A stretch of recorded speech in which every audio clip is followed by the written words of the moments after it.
Baiklah, selanjutnya sambutan dari Ketua Program Studi Teknik Industri Institut Teknologi Sumatera kepada Bapak Hersa Dwi Yanwarso STMT, kami persilahkan. Baik, terima kasih kepada Bu Jalwa. Assalamualaikum warahmatullahi wabarakatuh. Baik, terima kasih kepada moderator Daman Tinggi yang sudah mengundang saya sebagai sambutan dari Ketua Program Studi Teknik Industri. Ya, perkenalkan, nama saya Hersa Dwi Yanwarso, selaku Koordinator Prodi Teknik Industri. Yang terhormat kepada Bapak Profesor Iwan selaku narasumber pertama, yang terhormat kepada Bapak Yuda Agus selaku narasumber kedua, dan yang ketiga, yang terhormat kepada Ibu Dr. Teja selaku narasumber ketiga. Ya. Pertama-tama saya mengucapkan terima kasih kepada beberapa narasumber yang sudah menghadiri acara webinar kali ini dengan tema Food Supply Chain in the Era of Industry 4.0. Ya. Jadi untuk webinar kali ini akan menjelaskan bagaimana rantai pasok mengenai jenis makanan, mulai dari produsen ke distributor sampai ke konsumen di era revolusi industri 4.0. Karena pada saat ini untuk revolusi industri di sini sudah mengalami kemajuan teknologi seperti misalkan penjualan melalui Tokopedia, Bukalapak, ataupun sebagainya seperti itu. Dan juga kepada seluruh peserta yang ada di sini, saya mengucapkan selamat menikmati untuk mengikuti acara webinar kali ini. Baik, itu saja mungkin sambutan dari saya. Terima kasih atas perhatiannya. Wassalamualaikum warahmatullahi wabarakatuh. Terima kasih kepada Bapak Hersa atas sambutannya. Selanjutnya, marilah kita mengangkat kedua telapak tangan kita untuk berdoa yang akan dipandu oleh saudara kita Faiz. Kepada saudara Faiz, kami persilahkan.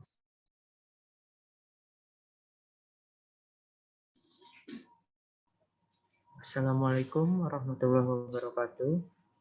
Marilah sejenak kita bersama-sama menundukkan kepala, bermunajat kepada Tuhan, agar kegiatan kita pada siang hari ini diberkahi dan bisa berjalan dengan lancar. Bagi yang muslim akan saya pimpin, dimohon untuk teman-teman yang non-muslim bisa menyesuaikan. Bismillahirrahmanirrahim. Alhamdulillahirabbil alamin. Hamdan syakirin, hamdan naimin, hamdan yuafi ni'amahu wa yukafi mazidah. Ya Rabbana lakal hamdu kama yanbaghi li jalali wajhikal karim wa azim sultan. Allahumma shalli ala sayyidina Muhammad wa ala ali sayyidina Muhammad.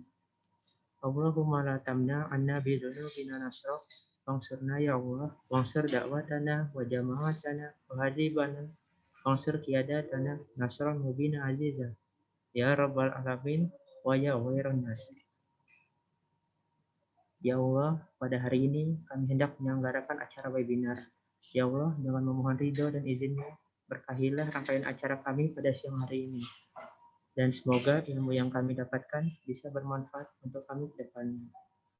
Ya Allah yang Maha Pengampun, ampunilah dosa kami, dosa orang tua kami, dosa guru-guru kami, dan dosa para pemimpin kami. Ya Allah, tempatkanlah kami semua dalam lindungan dan ampunan-Mu. Ya Allah, Engkau yang Maha mengabulkan doa. Tolong kabulkanlah doa dan permohonan kami.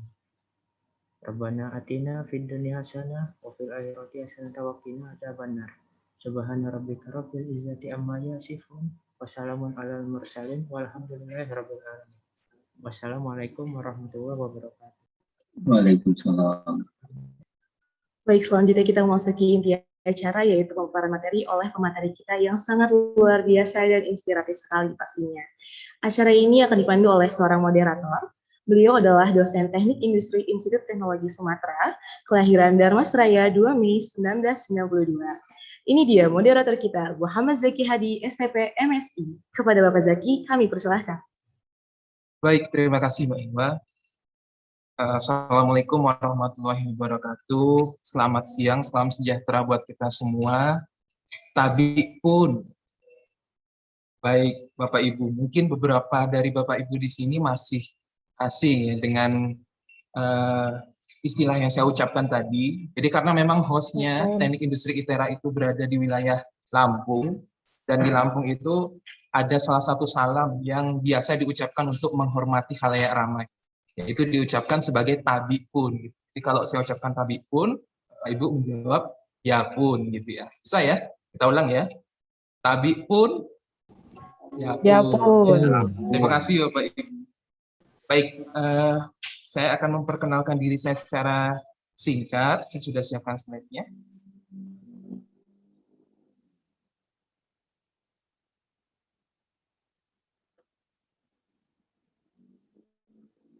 Oke, baik. Baik, perkenalkan Bapak Ibu, saya adalah M. Zaki Hadi, sesuai yang disampaikan oleh MC tadi ya. Saya biasa dipanggil Zaki kalau di ITERA. Saat ini saya bekerja sebagai dosen di program studi teknik industri Institut Teknologi Sumatera. Saya berasal dari Darmasraya Sumatera Barat, seperti yang disampaikan oleh MC tadi. Jadi Darmasraya Sumatera Barat itu adalah salah satu daerah yang kalau Bapak Ibu lihat di Pulau Sumatera itu berada di tengah-tengah wilayah Pulau Sumatera gitu ya. Jadi tepatnya itu berada di perbatasan Sumatera Barat dengan Jambi. Nah, itu adalah daerah Darmasraya. Tepatnya Kecamatan Pulau Punjung gitu. Meskipun namanya Pulau Punjung tapi itu bukan pulau Bapak Ibu. Semuanya daratan di situ. Kenapa dinamakan Pulau Punjung? Sampai sekarang saya masih belum tahu karena literaturnya yang menyatakan itu kenapa dinamakan Pulau Punjung daerah itu masih belum saya dapat sampai sekarang. Saya menempuh pendidikan saya S1 S2 di IPB University, yaitu Teknik Industri Pertanian, dengan fokus tugas akhir yang saya kerjakan itu adalah Teknik Sistem dan Industri. Saat ini saya lebih banyak fokus penelitian sebagai dosen ya, itu ke arah komputasi lunak atau kecerdasan komputasional terapan, utamanya itu untuk rekayasa sistem dan industri. Kalau kita lihat di platform Zoom ini, pesertanya cukup banyak ya Bapak Ibu. Ada lebih dari 200 orang, tadi saya lihat sekilas, bahkan hampir 300 orang saya lihat. Bahkan saya lihat tadi ada beberapa senior saya ya, di BKSTI wilayah Sumatera 1 dan Sumatera 2, selamat datang Bapak Ibu. Selanjutnya itu ada beberapa Bapak Ibu juga dari ITS dan beberapa Bapak Ibu dosen dari perguruan tinggi yang lain. Selamat datang di webinar ini. Oke, baik Bapak Ibu, tema webinar kita adalah Food Supply Chain in the Industry 4.0 Era. Nah, telah hadir bersama kita ada narasumber pertama kita yaitu Profesor Iwan Fanani. Beliau adalah guru besar di Teknik Industri ITS. Dan ada narasumber dua kita yaitu Bapak Yuda Agustri Basuki dari PT Kalbe Morinaga Indonesia. Dan nanti ada narasumber kita yang ketiga yaitu Ibu Dr. Teja Primawati Utami dari Pusdiklat Kementerian Perdagangan. Teknis seminarnya kita santai saja ya Bapak Ibu. Secara umum itu ada 2 sesi seminar, kita sama-sama belajar dari narasumber kita.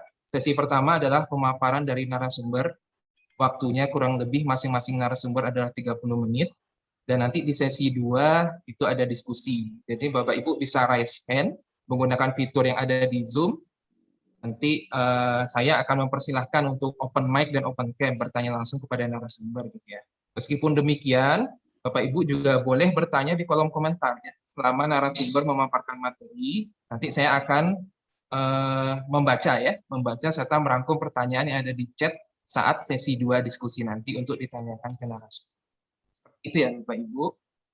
Baik, kita langsung masuk saja kepada sesi pertama. Ada narasumber kita yaitu Profesor Iwan Fanani. Beliau adalah guru besar di Departemen Teknik Sistem dan Industri Institut Teknologi 10 November atau ITS. Beliau menempuh pendidikan S1 S2 di Teknik Industri ITS dan S3 di Manufacturing and Industrial Engineering University Teknologi Malaysia atau UTM.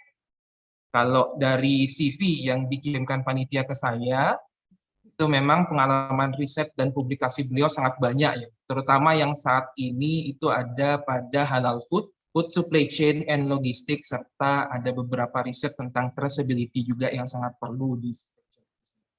Baik, kita langsung saja ya masuk ke pembicara pertama. Saya persilakan kepada narasumber pertama kita, Profesor Iwan Fanani untuk menyampaikan materinya. Silakan. Terima kasih. Assalamualaikum warahmatullahi wabarakatuh. Selamat siang rekan-rekan sekalian. Pada kesempatan ini kita saling sharing terkait dengan masalah food supply chain, khususnya di era industri 4.0.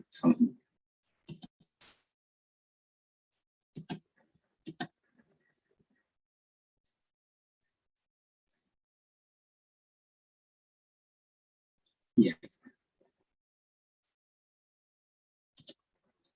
Ada 3 topik yang kita bisa diskusikan kali ini. Yang pertama itu adalah mengenai food supply chain, bagaimana alirannya, begitu pula bagaimana playernya. Saya kira ini adalah dasar bagi kita untuk memahami sebelum kita masuk ke arah yang lebih dalam lagi. Ya.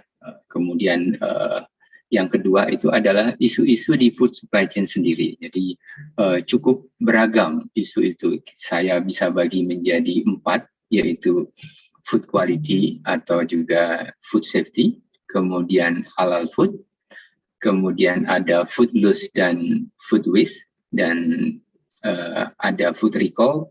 Mungkin masih banyak yang lain seperti misalkan organic food dan lain-lainnya. Ya. Nanti di pertemuan di sesi yang ketiga atau di isu yang ketiga, kita mencoba bagaimana aplikasi teknologi untuk food supply chain di era industri 4.0 ini. Ya. Framework yang saya kira menarik itu adalah dari strategic and analysis. Ya. Kemudian nanti kita bisa melihat bagaimana peranan RFID, kemudian blockchain, Internet of Things, termasuk juga untuk mendukung traceability system di perusahaan.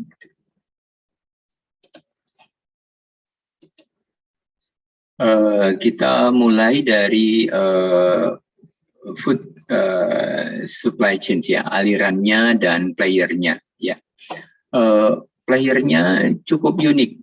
Ya. Yang pertama itu umumnya ada yang kita sebut dengan hasil pertanian, farming, ya, diperolehlah produk-produk pertanian, buah-buahan, sayur-sayuran, termasuk juga tembakau, ya, pala, cengkeh yang sebenarnya dibutuhkan untuk industri yang lainnya, ya. Oke. Kemudian yang kedua itu adalah peternakan atau perikanan, ya. Peternakan akan menghasilkan daging berupa ayam, sapi, bebek, dan lain sebagainya. Kalau perikanan, dia berupa ikan, baik itu di laut maupun di darat. Gitu. Nah, itu adalah hasilnya. Ya, nanti kita perlu didistribusikan. Nah, konteks distribusi ini jadi hal yang kompleks, ya, karena bisa jadi ikan itu langsung yang segar langsung dikirim ke retailer, gitu. Jadi konteks ini tidak seperti berurutan yang kita lihat, ya. Bisa jadi dari ikan langsung masuk ke restoran, ya.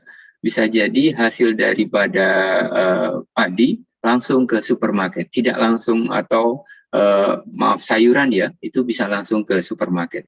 Tidak perlu ada processing dan lain sebagainya.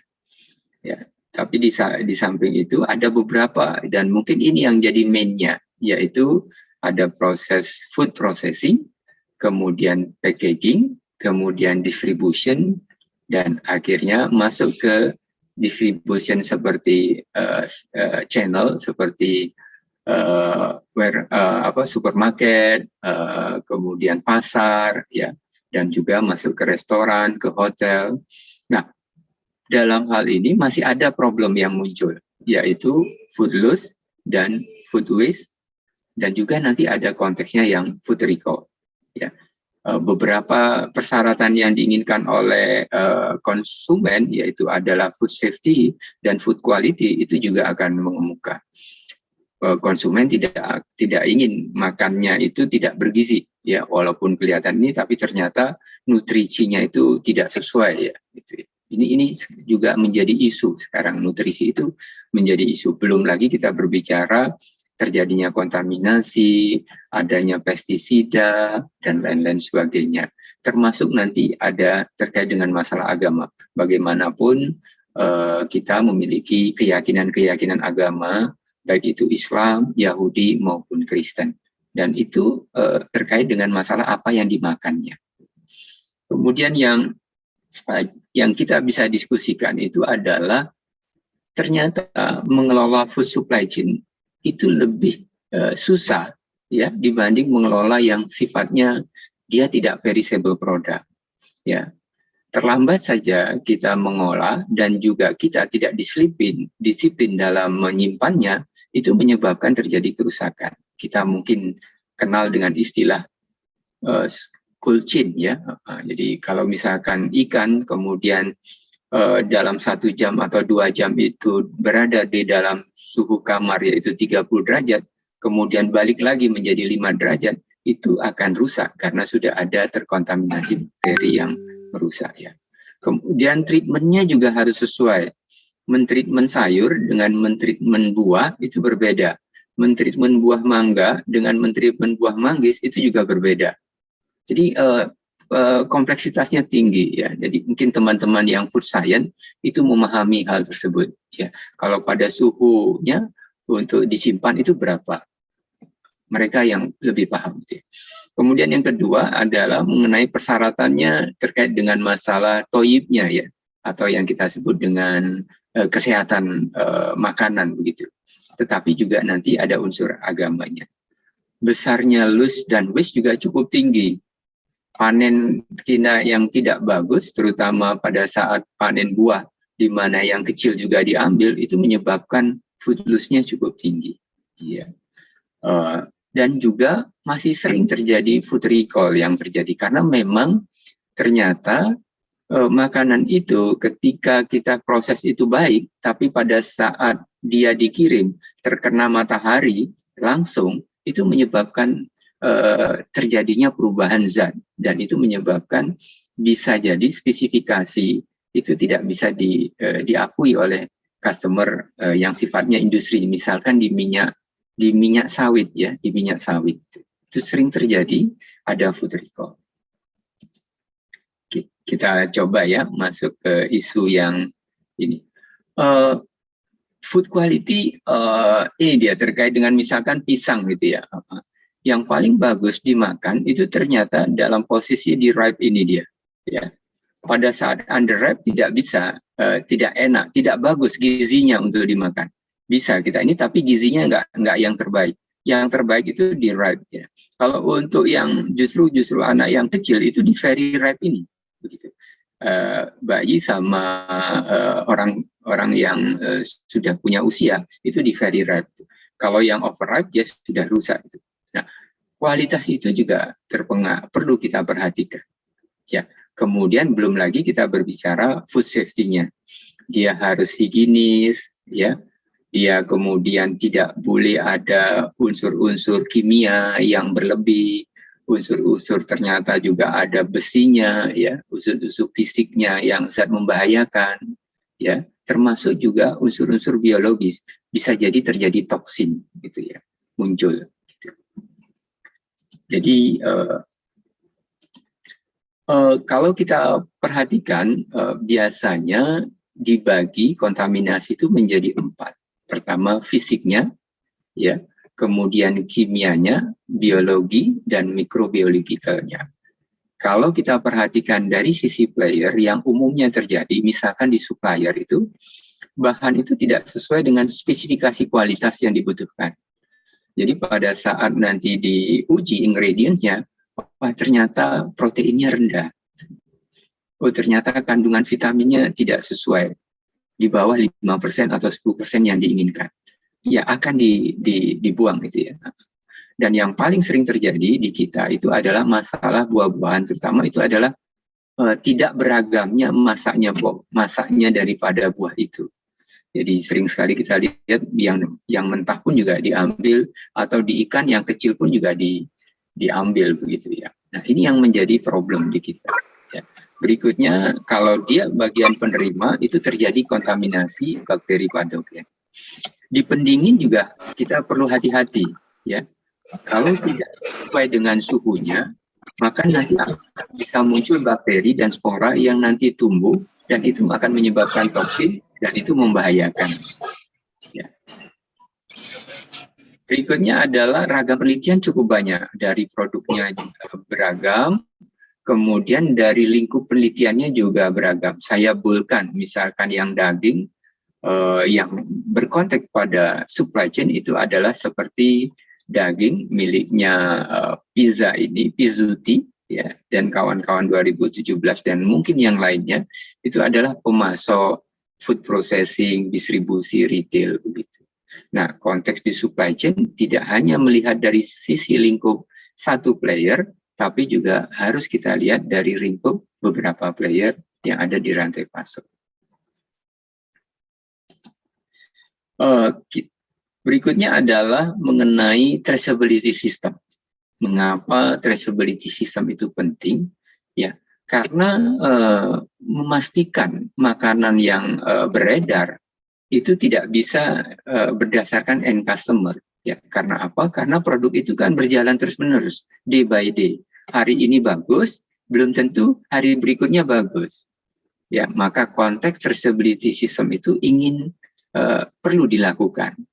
Ya, halal kita itu bermazhab pada traceability system, bukan bermazhab pada end product analysis. Kalau end product analysis sudah cukup diambil sampelnya, dicek apakah ada kandungan yang tidak halal, ya sudah selesai, gitu ya. Atau end customer dicek, oh ternyata pestisidanya berada di bawah 5%, ya berarti sudah oke, ya berarti dia food safety. Tidak seperti itu gitu. Tapi diyakinkan bahwa day by day-nya itu food safety-nya sama halalnya berjalan dengan sesuai begitu. Ya.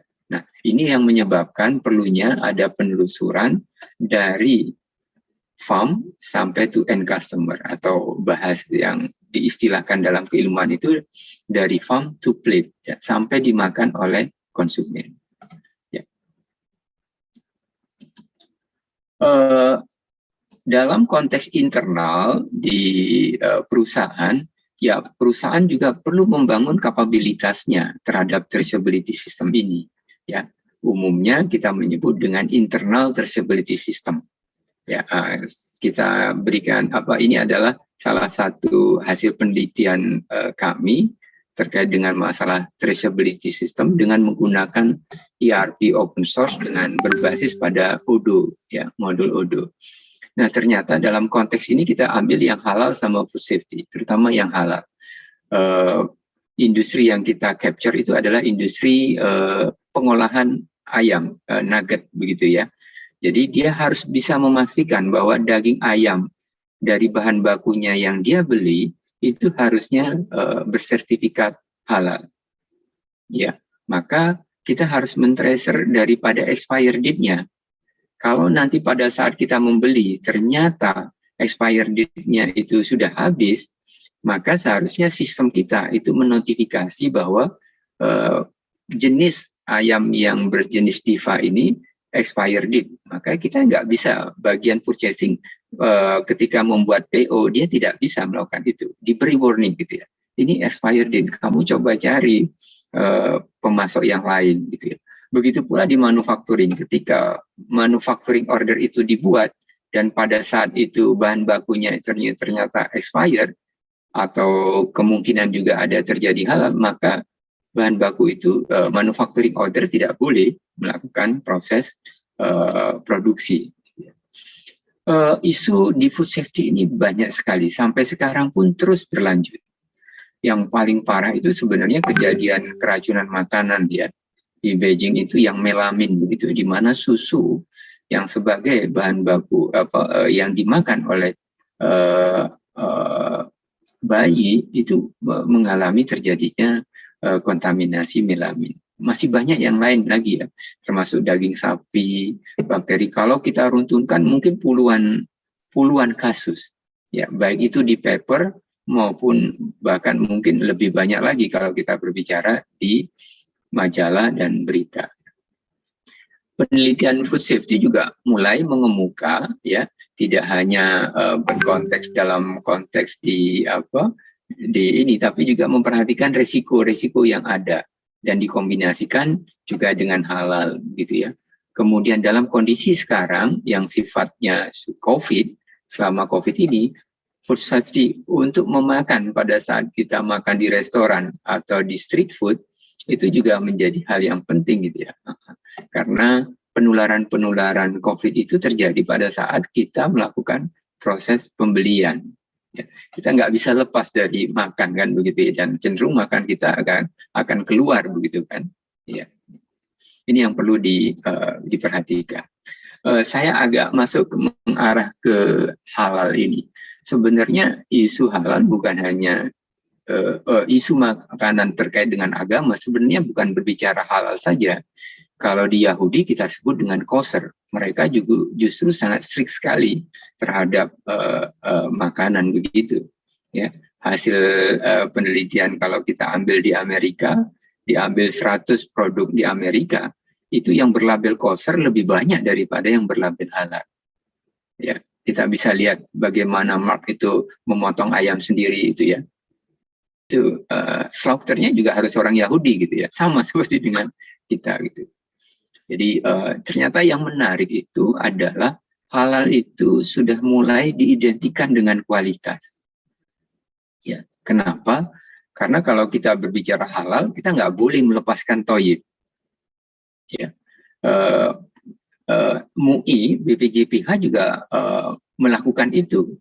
Kalau kita ingin mendapatkan sertifikat halal, kemudian kita belum mendapatkan sertifikat BPOM, ya nggak bisa. Harus diselesaikan dulu BPOM-nya.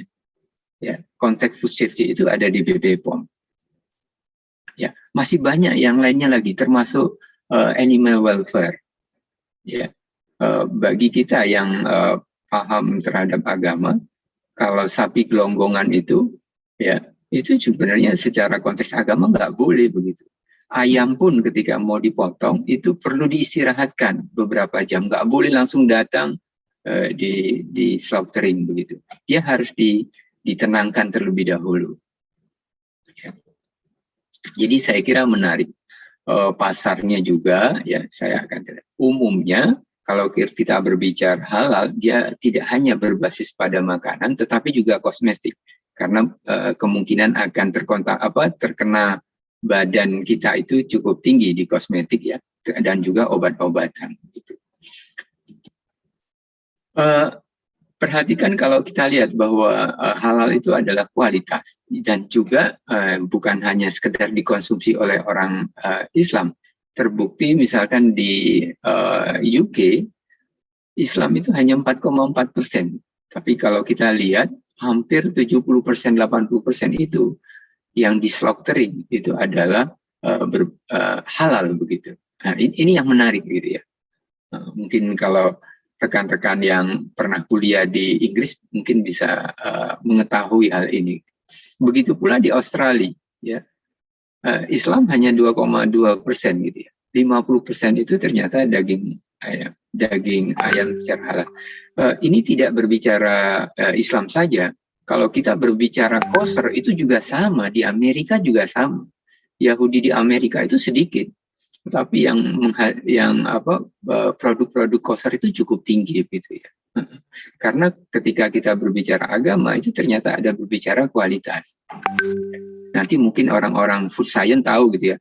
Bagaimana perbedaannya kalau ayam itu terpotong sempurna 4 kerongkongan atau 3 saluran begitu ya. 3 saluran atau 4 saluran dengan yang hanya 1 saluran, itu bagaimana kualitas dagingnya. Bagaimana kalau daging itu ternyata sudah terpotong tetapi mati karena kena air panasnya, bukan mati karena dia terpotong, itu juga dagingnya seperti apa?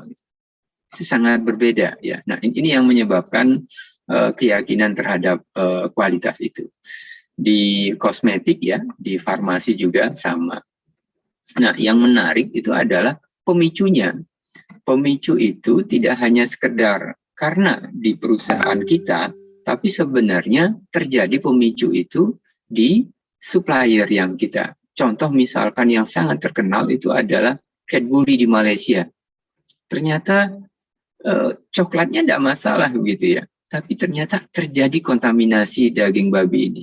Bisa jadi kontaminasinya pada saat disimpan, ya, bahan bakunya atau produk jadinya. Bisa jadi juga karena faktor pengirimannya dicampur dan lain sebagainya. Nah, ketika hal ini terjadi, Malaysia membuat yang pertama kali halal logistik assurance system. Ya. Nah, ini yang perlu kita pahami dan kita perlu mengikuti sesuatu yang baik itu. Masih banyak yang lain lagi, termasuk daging babi yang dinyatakan halal gitu ya. Jadi sudah direkayasa daging babi itu seperti sebuah daging sapi. Ya, ini kita berbicara bisnis gitu. Jadi kalau sudah berbicara bisnis, ya bagaimana dapat yang banyaknya gitu. Berikutnya adalah food loss dan food waste. Ya, kita bisa bedakan food loss itu terjadi karena di pertanian, di produksi, dan pada saat panen biasanya. Misalkan buah, kita panen juga buah yang mentah, ya itu dia akan loss karena kita akan buang gitu kan, tidak laku di pasaran. Ya. Kalau food waste adalah sudah matang dan siap tetapi masih tersisa, itu umumnya yang paling sering terjadi di kita itu adalah pada saat dikonsumsi rumah tangga ya.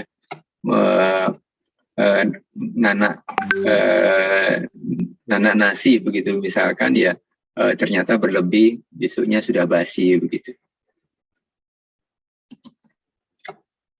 Ini adalah identifikasi yang cukup bagus. Saya lupa ya pengarangnya ini, di mana saja terjadi food loss dan food waste. Ya, primary production loss, manufacturing loss. Ya, tapi kalau waste, kalau dia sudah jadi finished product, baru ada loss dan ada waste. Loss itu juga tidak bisa dihindari, terutama pada saat penyimpanan. Kalau kita menyimpan bawang, kemudian 6 bulan berikutnya ketika ditimbang umumnya akan berkurang. Ya. Cengkeh dan lain sebagainya juga ada loss. Tindakan food waste ini seperti ini biasanya. Pertama, pencegahan terdulu, penggunaan kembali, ya, daur ulang, pemulihan, dan yang terakhir pembuangan. Ya. Kita masuk ke food recall, ya. Food recall sudah mulai sering terjadi lah, tidak setiap tahun pasti akan terjadi. Sekelas Amerika, sekelas Australia dan New Zealand aja yang sudah sangat proven food manajemennya atau food supply chain-nya itu ternyata terjadi memang food recall. Ya.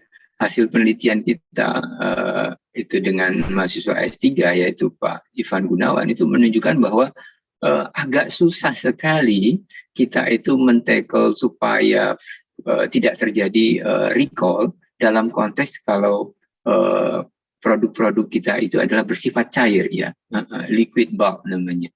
Ya, karena ternyata konteks di liquid bulk itu ketika terkena matahari, treatmentnya salah, itu menyebabkan ada perubahan-perubahan di dalamnya begitu ya. Nah, ada sesuatu zat yang memang dikhawatirkan, terutama dalam konteks minyak itu, yang terkait dengan masalah kalau itu berlebih, itu menyebabkan kesehatan daripada manusia itu kurang baik. Begitu. Nah, bagi perusahaan-perusahaan besar yang berkelas Cadbury dan lain sebagainya, wah itu jadi hal yang perlu dipastikan. Definisi food recall, di dalam recall seperti ini. Recall adalah kembalinya produk berbahaya ya. Kenapa disebut berbahaya ya? Karena memang bisa membahayakan manusia. Kalau sistem recall itu adalah prosedur bagaimana produk kita itu ditarik dari rantai pasok karena tidak aman itu ya. Kalau produk recall, kegiatan reverse distribution menarik barang juga ya, karena bahaya atau cacat ya yang memang sudah menjadi kesepakatan bersama antara buyer dan customer gitu ya. Kita masuk ke bagaimana aplikasi teknologi di era industri 4.0 di rantai pasok ini. Sebenarnya yang ingin dibangun itu adalah supply chain 4.0 ya, atau food supply chain in era 4.0 begitu ya. Yang dilakukan itu adalah digitalisasi supply chain ya, agar bagaimana kita memenuhi permintaan pelanggan dan memastikan pasokan material kita itu berjalan efisien aja ya. Kalau kita berkonteks efisien, mungkin kita berbicara mengenai GrabFood ya, sudah nggak capek lagi gitu ya, tinggal ngeklik sudah datang begitu kan ya. kemudian agile, resilience. Nah, dalam konteks pandemi itu ternyata digitalisasi menjadi terobosan begitu ya. Kita nggak ada rasa khawatir lagi, sudah ngeklik saja atau ngirim WA ke rekan yang menjual food itu, ya. Dan sangat responsif. Kalau kita ingin menjual, ya bisa langsung di blazing istilahnya ya, di media sosial, cukup banyak hasilnya. Tetapi kita yang harus perhatikan itu, kita tidak hanya berpikir dalam konteks melakukan investasi saja gitu. Menggunakan platform 4.0, Internet of Things, ada RFID-nya, ada blockchain-nya, ya, dan lain sebagainya, itu sudah cukup. Ini ternyata tidak gitu ya. Kenapa? Karena kita membutuhkan skill dari karyawan, kemudian budaya kerja, ya, dan bagaimana mentransformasikan perubahan itu. Dan ini menjadi masalah besar sebenarnya dibanding sekedar melakukan investasi. Kalau kita perhatikan di era 4.0, ya digitalisasi supply chain diperlukan, yaitu manufacturing-nya smart, ya, kemudian produknya baik itu di sales maupun di marketing itu dilakukan digitalisasi, ya, servisnya digitalisasi, kemudian dilakukan data analisis untuk digunakan untuk perencanaan ke depannya, bagaimana memonitor perusahaan kita, begitu ya, dan bagaimana performa kita itu meningkat.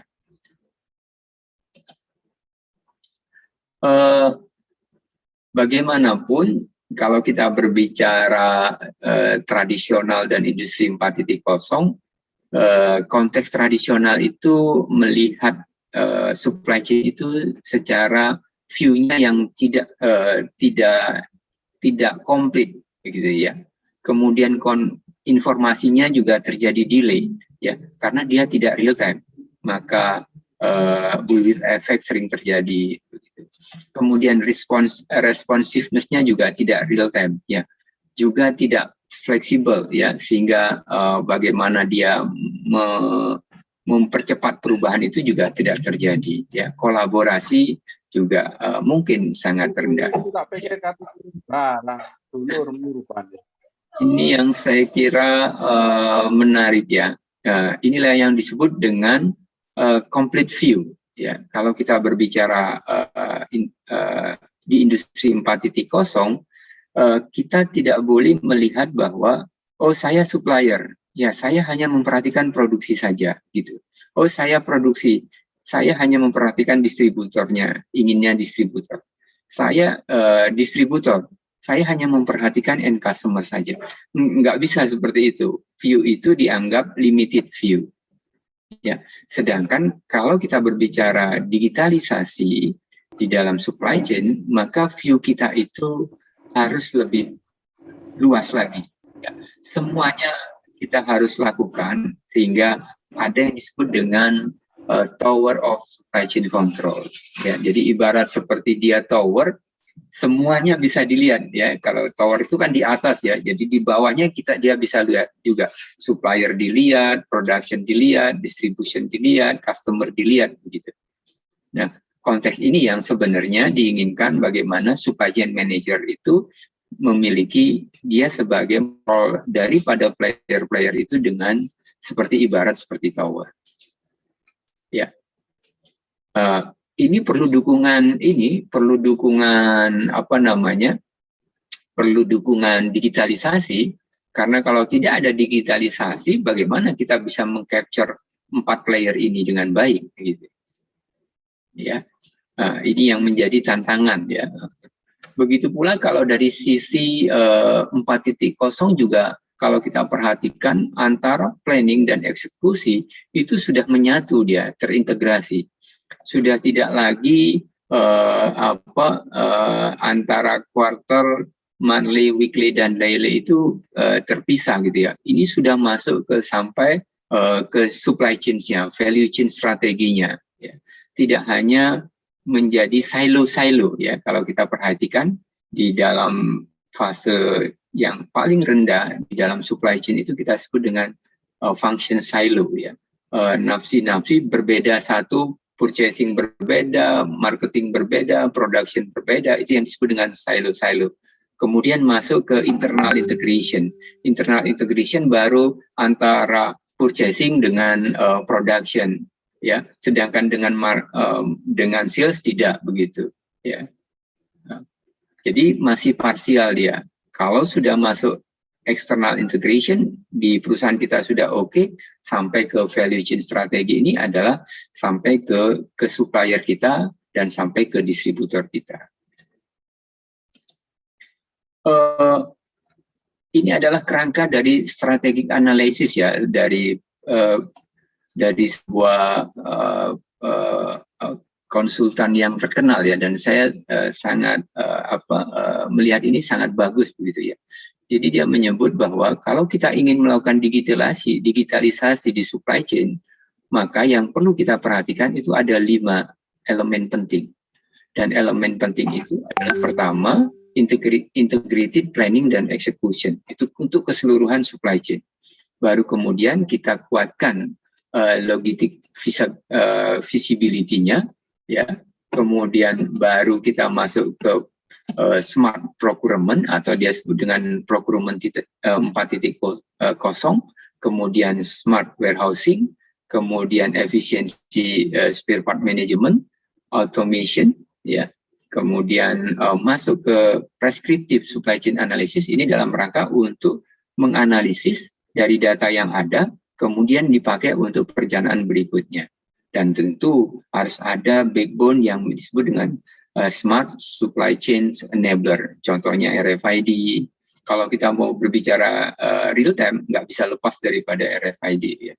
Kemudian kalau kita berbicara sampai globalisasi, digitalisasi keseluruhan, tidak bisa lepas daripada Internet of Things dan mungkin blockchain dan lain sebagainya. Ya. Saya kira ini bagus ya. Saya lupa saya kutip ini adalah bagaimana teknologi itu yang appropriate kita pilih ya. Kalau kita ingin menguatkan demand forecasting, dia sebut kita implementasikan big data sama Internet of Things. Ya. Kalau kita ingin menguatkan procurement, kuatkan big datanya, Internet of Things-nya sama blockchain kita bisa pakai. Jadi ini adalah rekomendasi yang saya lihat. Dia melakukan hasil penelitian itu berbasis pada wawancara ya, interview yang saya kira bagus untuk dirujuk. Ya. Teknologi RFID ya di supply chain seperti ini konteksnya adalah real time gitu ya. Kenapa? Karena kalau kita masih berkutat pada manusia, ya kadang-kadang mengentrikan itu bukan sekarang, itu besoknya biasanya dientrikan atau di terakhir-terakhir pada saat pulang. Kalau kondisi seperti itu, ya untuk real time tidak mudah terwujud. Ya, mungkin saya percepat. Ada yang namanya teknologi blockchain. Ya, kita coba teknologi blockchain itu di sebuah industri slaughtering. Ya, bagaimana blockchain itu membantu untuk meyakinkan bahwa produk yang kita beli, terutama kepada produk industri customer besar, itu terjamin ya, karena dari misalkan KFC ya dia mudah melakukan tracingnya gitu, dan ini semua transparan ya. Kalau kita berbicara blockchain, ketika blockchain itu blok itu dirubah dan terjadi proses transaksi, semua player itu mengetahuinya. Ya.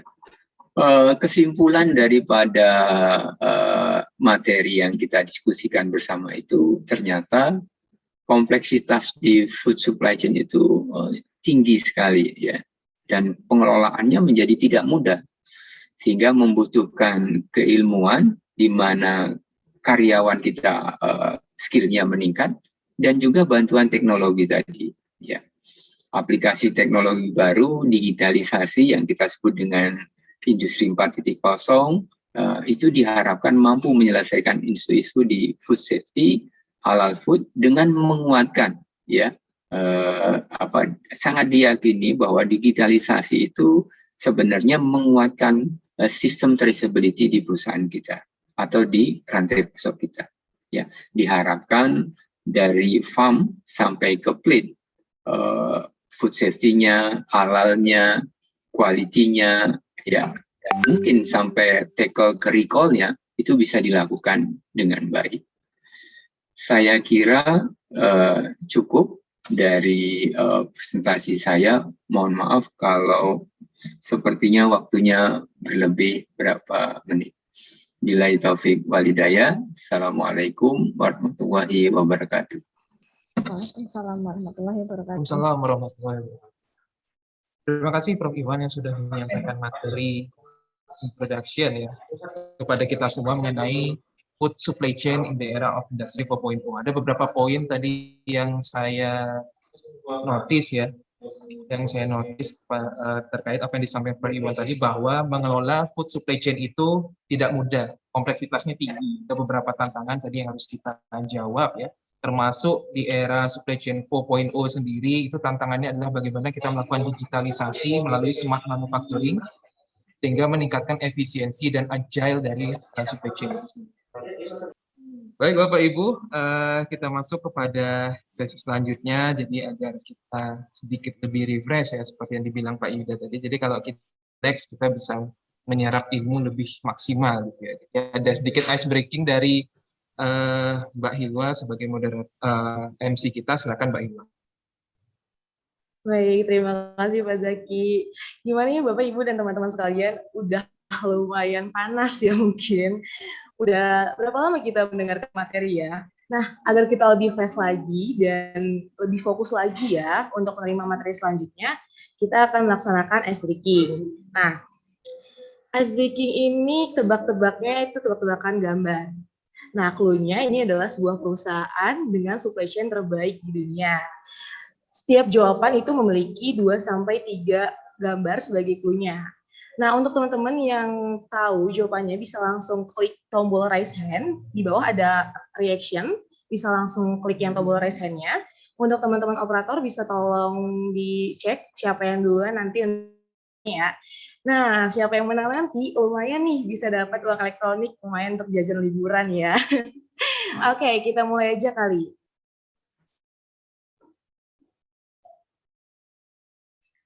Oke, yang pertama ini clue-nya baju. Kira-kira dari clue baju ini udah ada teman-teman belum yang tahu kira-kira perusahaan apa sih? Udah ada. Saudara Akbar mungkin bisa langsung open mic. Amazon bukan ya? Salah. Kamu salah, Akbar. Oke, ini ada Dianisa. Mungkin Dianisa bisa langsung dinyalakan mic-nya. Zara. Zara, dikit lagi sih. Ya udah deh ya, kita kasih clue selanjutnya ya. Tidak mau jalan. Nah, kira-kira siapa nih? Aduh, udah ada logonya tuh. Wah, siapa duluan nih, OP? Singapura teh. Waduh, siapa? Rizky Anissa. Rizky Anissa, bisa langsung dinyalakan mikrofonnya? Halo, masuk nggak? Masuk. H&M ya, H&M. Wah, H&M, iya benar. Biasa belanja di sini ya, berborong promo gitu. Awal bulan aja. Oke. Sekarang kebetulan. Nah, H&M ini ternyata adalah salah satu perusahaan baju ya, konveksi yang terbaik supply chain-nya di dunia. Oke, ini masih ada 2 perusahaan lagi nih. Nah, Anissa udah punya 1 poin. Jadi teman-teman yang lain jangan mau kalah nih sama Anissa. Yang selanjutnya ada kira-kira apa ya? Oh iya, yang lain boleh dimatiin dulu resenya. Kalau udah tahu jawaban yang selanjutnya, bisa. Oh, ini ada Olive Jani. Bisa langsung dinyalain mikrofonnya, Olive? Facebook nggak sih? Kayak salah deh. Coba kalau Ivan. Halo, Ivan. Menurut Apple, Kak. Apa? Apple mungkin, Kak. Apa? Apple. Waduh, Ivan nih kamu kayaknya jago sekali ya. Iya, ini adalah Apple. Oke, Ivan punya 1 poin dan tadi Rizky Anissa punya 1 poin juga nih. Nah, jadi teman-teman siapapun yang bisa menjawab pertanyaan terakhir ini adalah sebagai pemenangnya. Oke, kita buka clue yang pertamanya ya. Nah, kira-kira pesan apaan sih yang ngebuka makanan enak-enak? DTI USU, Fadila ya. Nah, Fadila mungkin bisa langsung open mic. Jeko. No. Oke, mungkin bisa Wardah open mic. McDonald. Wah, benar sekali.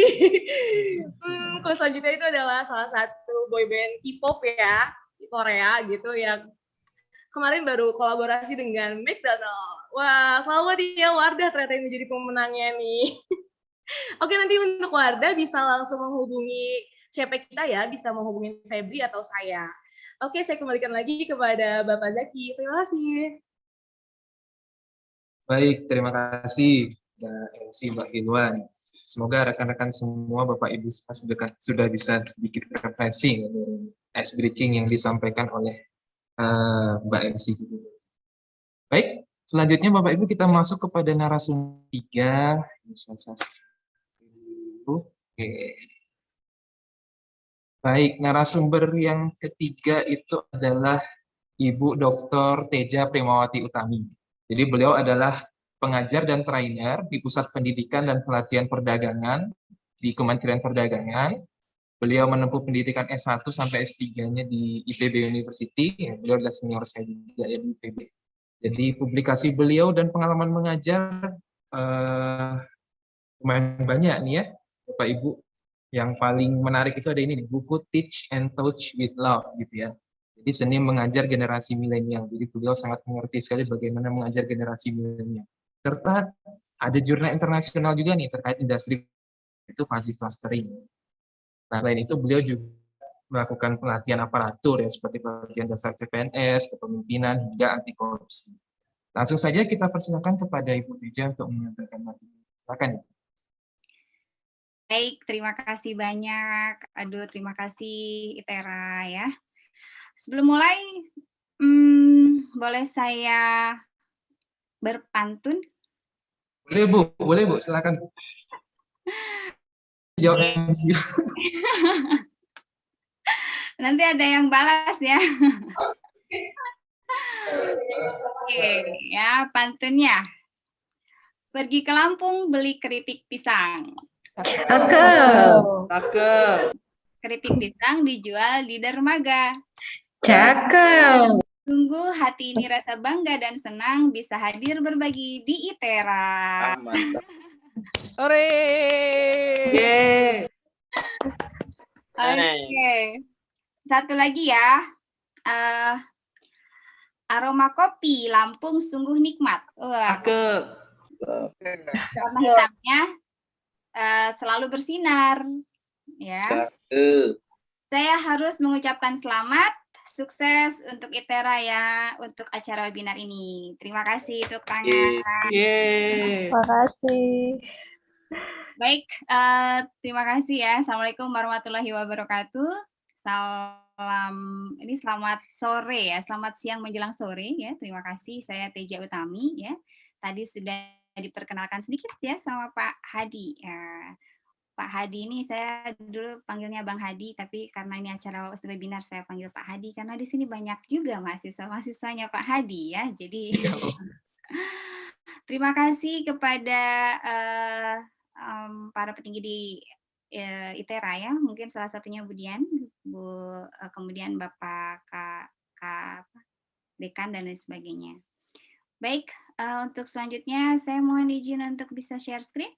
Silakan Bu. Oke, baik.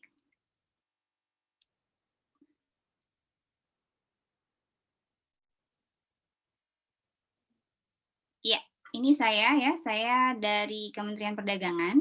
Saat ini saya sebagai pengajar di Kementerian Perdagangan untuk masalah 4.0 era 4.0 gitu ya, industri 4.0 dan supply chain. Sebetulnya lebih pada banyak ke background saya dan juga saya akan menyentuhnya di masalah yang berhubungan dengan perdagangan. Baik. Sorry. Kenapa jadi ini ya? Oh, salah slide. Maaf. Sorry, ini saya hapus dulu biar enggak. Oke, salah slide. Gugup saya gara-gara pada banyak muda-muda di sini ya. Ngerasa banget gitu udah senior.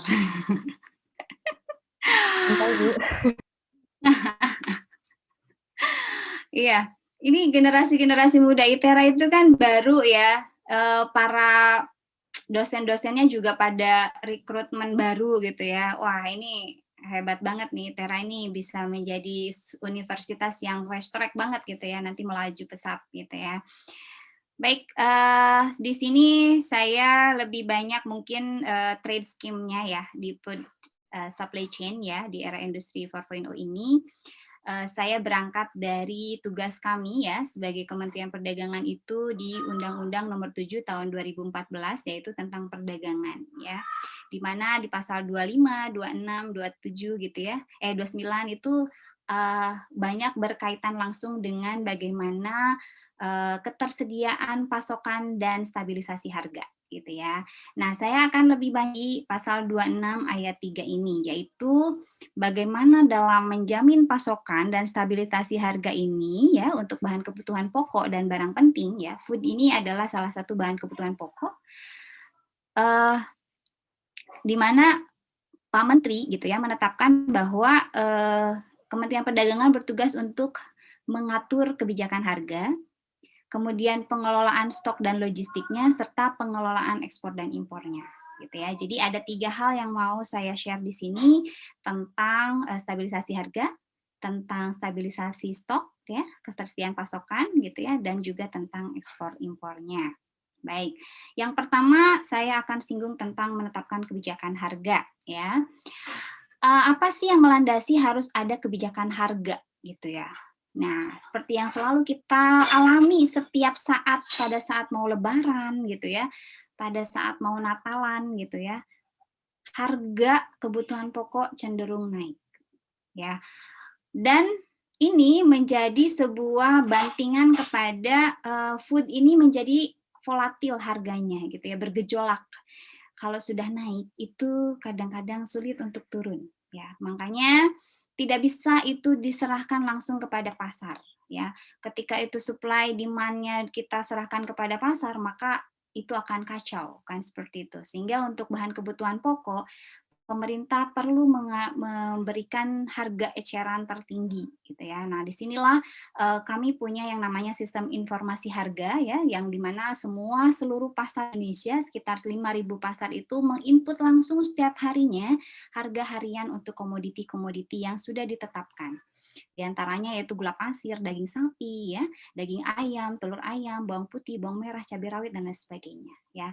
Nah, ketika itu maka kita langsung ketika ada beranjak naik, kita langsung untuk mengecek bagaimana nih stoknya, seperti itu ya.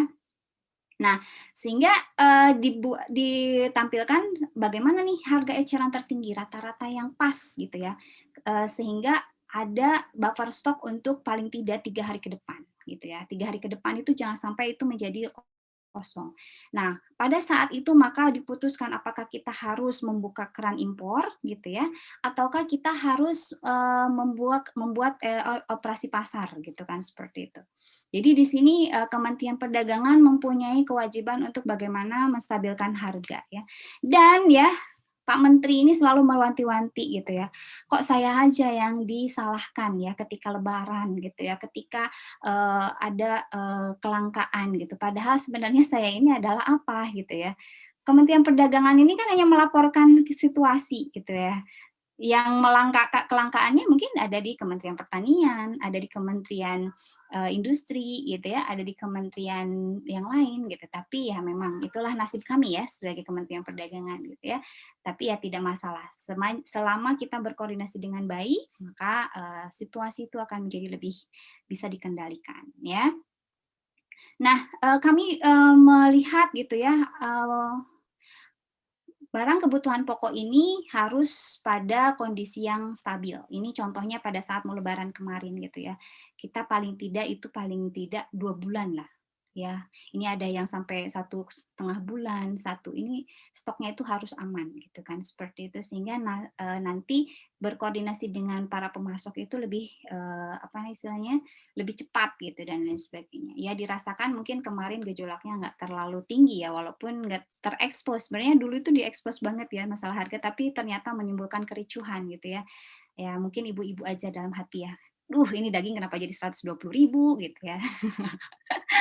Ya itulah gitu ya, memang tugas kita ya sebagai apa namanya, pemegang kebijakan itu bisa meredam emosi juga gitu ya, di samping mempersiapkan harganya supaya lebih turun. Nah, nanti adik-adik semua di sini ya, itu bagaimana nih memikirkan supaya ketersediaan pasokan ini tuh selalu ada, stabil setiap hari gitu kan, sehingga harganya tidak terlalu fluktuatif gitu ya.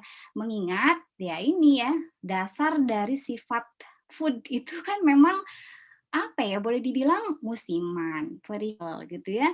Kemudian produk-produk pertanian ini kan ya boleh dibilang ketika disimpan itu sulit untuk bertahan lama, tapi ada tekniknya, nanti saya akan sampaikan di metode pergudangannya ya. Oke, baik. Daging ayam dan lain sebagainya ini contoh ya yang kemarin untuk stabilisasi harga, rapat koordinasi dengan berbagai kementerian dan Pemda juga gitu ya, bagaimana supaya harga ini tidak terlalu bergejolak gitu ya. Oke. Nah, apa sih tujuannya? Sama lah ya, bagaimana menjamin ketersediaan pasokan dan menjaga stabilitas harga ya. Itu ya, dan juga bagaimana supaya pasokan ini terjaga. Nah, ini ya, kita perlu mengelola stok ya. Jadi Kementerian Perdagangan punya yang namanya Direktorat Direktorat kami ada Direktorat Logistik dan Distribusi, kemudian ada Direktorat Barang Kebutuhan Pokok dan Penting gitu ya, dan juga ada direktorat-direktorat lain yang mendukung ya, bina usaha dan perizinan dan lain sebagainya. Oke. Ini sebenarnya tujuannya adalah bagaimana mengoptimalkan pengendalian dan distribusi barang kebutuhan pokok. Ya, jadi kita bertolak dari Cetak Biru Pengembangan Sistem Logistik Nasional ya, yang itu sudah dicantumkan atau sudah disahkan pada tahun 2012 ya. Saya juga salah satu peneliti di sini pada saat saya mengambil jenjang doktor itu mengambil distribusi minyak goreng waktu itu ya. Jadi bagaimana distribusi minyak goreng ini yang supaya lebih stabil dan juga dikonversi menjadi minyak dalam kemasan gitu ya. Nah, berangkat dari sini, maka di sini ada peran yang sangat penting yaitu gudang. Ya, ada gudang di sini. Nah, saya akan menyentuh ada gudang tuh ada 2 ya, ada gudang SRG, sistem resi gudang, dan gudang non SRG. Nah, gudang SRG ini apa gitu ya? Sistem resi gudang ini adalah gudang ya yang sudah disertifikasi untuk bisa mengagunkan di dalam isinya, isi dari dalam gudang itu gitu ya. Sehingga petani atau yang pemilik dari barang itu bisa mendapatkan uang dengan cara mengagunkan atau menggadaikan barang yang ada di gudang gitu ya. Seperti apa saja? Nah, ini nanti kita akan bahas ya. Adik-adik semua di sini saya hanya highlight ya, lebih banyak overview gitu. Untuk teknisnya ya memang itu perlu mungkin 1 SKS sendiri gitu ya. Jadi mungkin 3 SKS gitu ya untuk 1 semester gitu belajar tentang sistem resi gudang gitu ya. Nah, sistem resi gudang ini adalah bagaimana sebuah instrumen untuk manajemen stok ya, dan juga menyediakan akses pembiayaan sehingga itu mempersyaratkan adanya standar kualitas dari isi gudang ya. Nah, dengan demikian ya informasi ini kan direkam dalam pusat registrasi yang itu ada di bawah KDI ya. Jadi KBI itu Clearing Berjangka Indonesia. Nah, mereka sebagai pusat registrasi untuk melihat tuh stok apa aja yang ada di dalam gudang.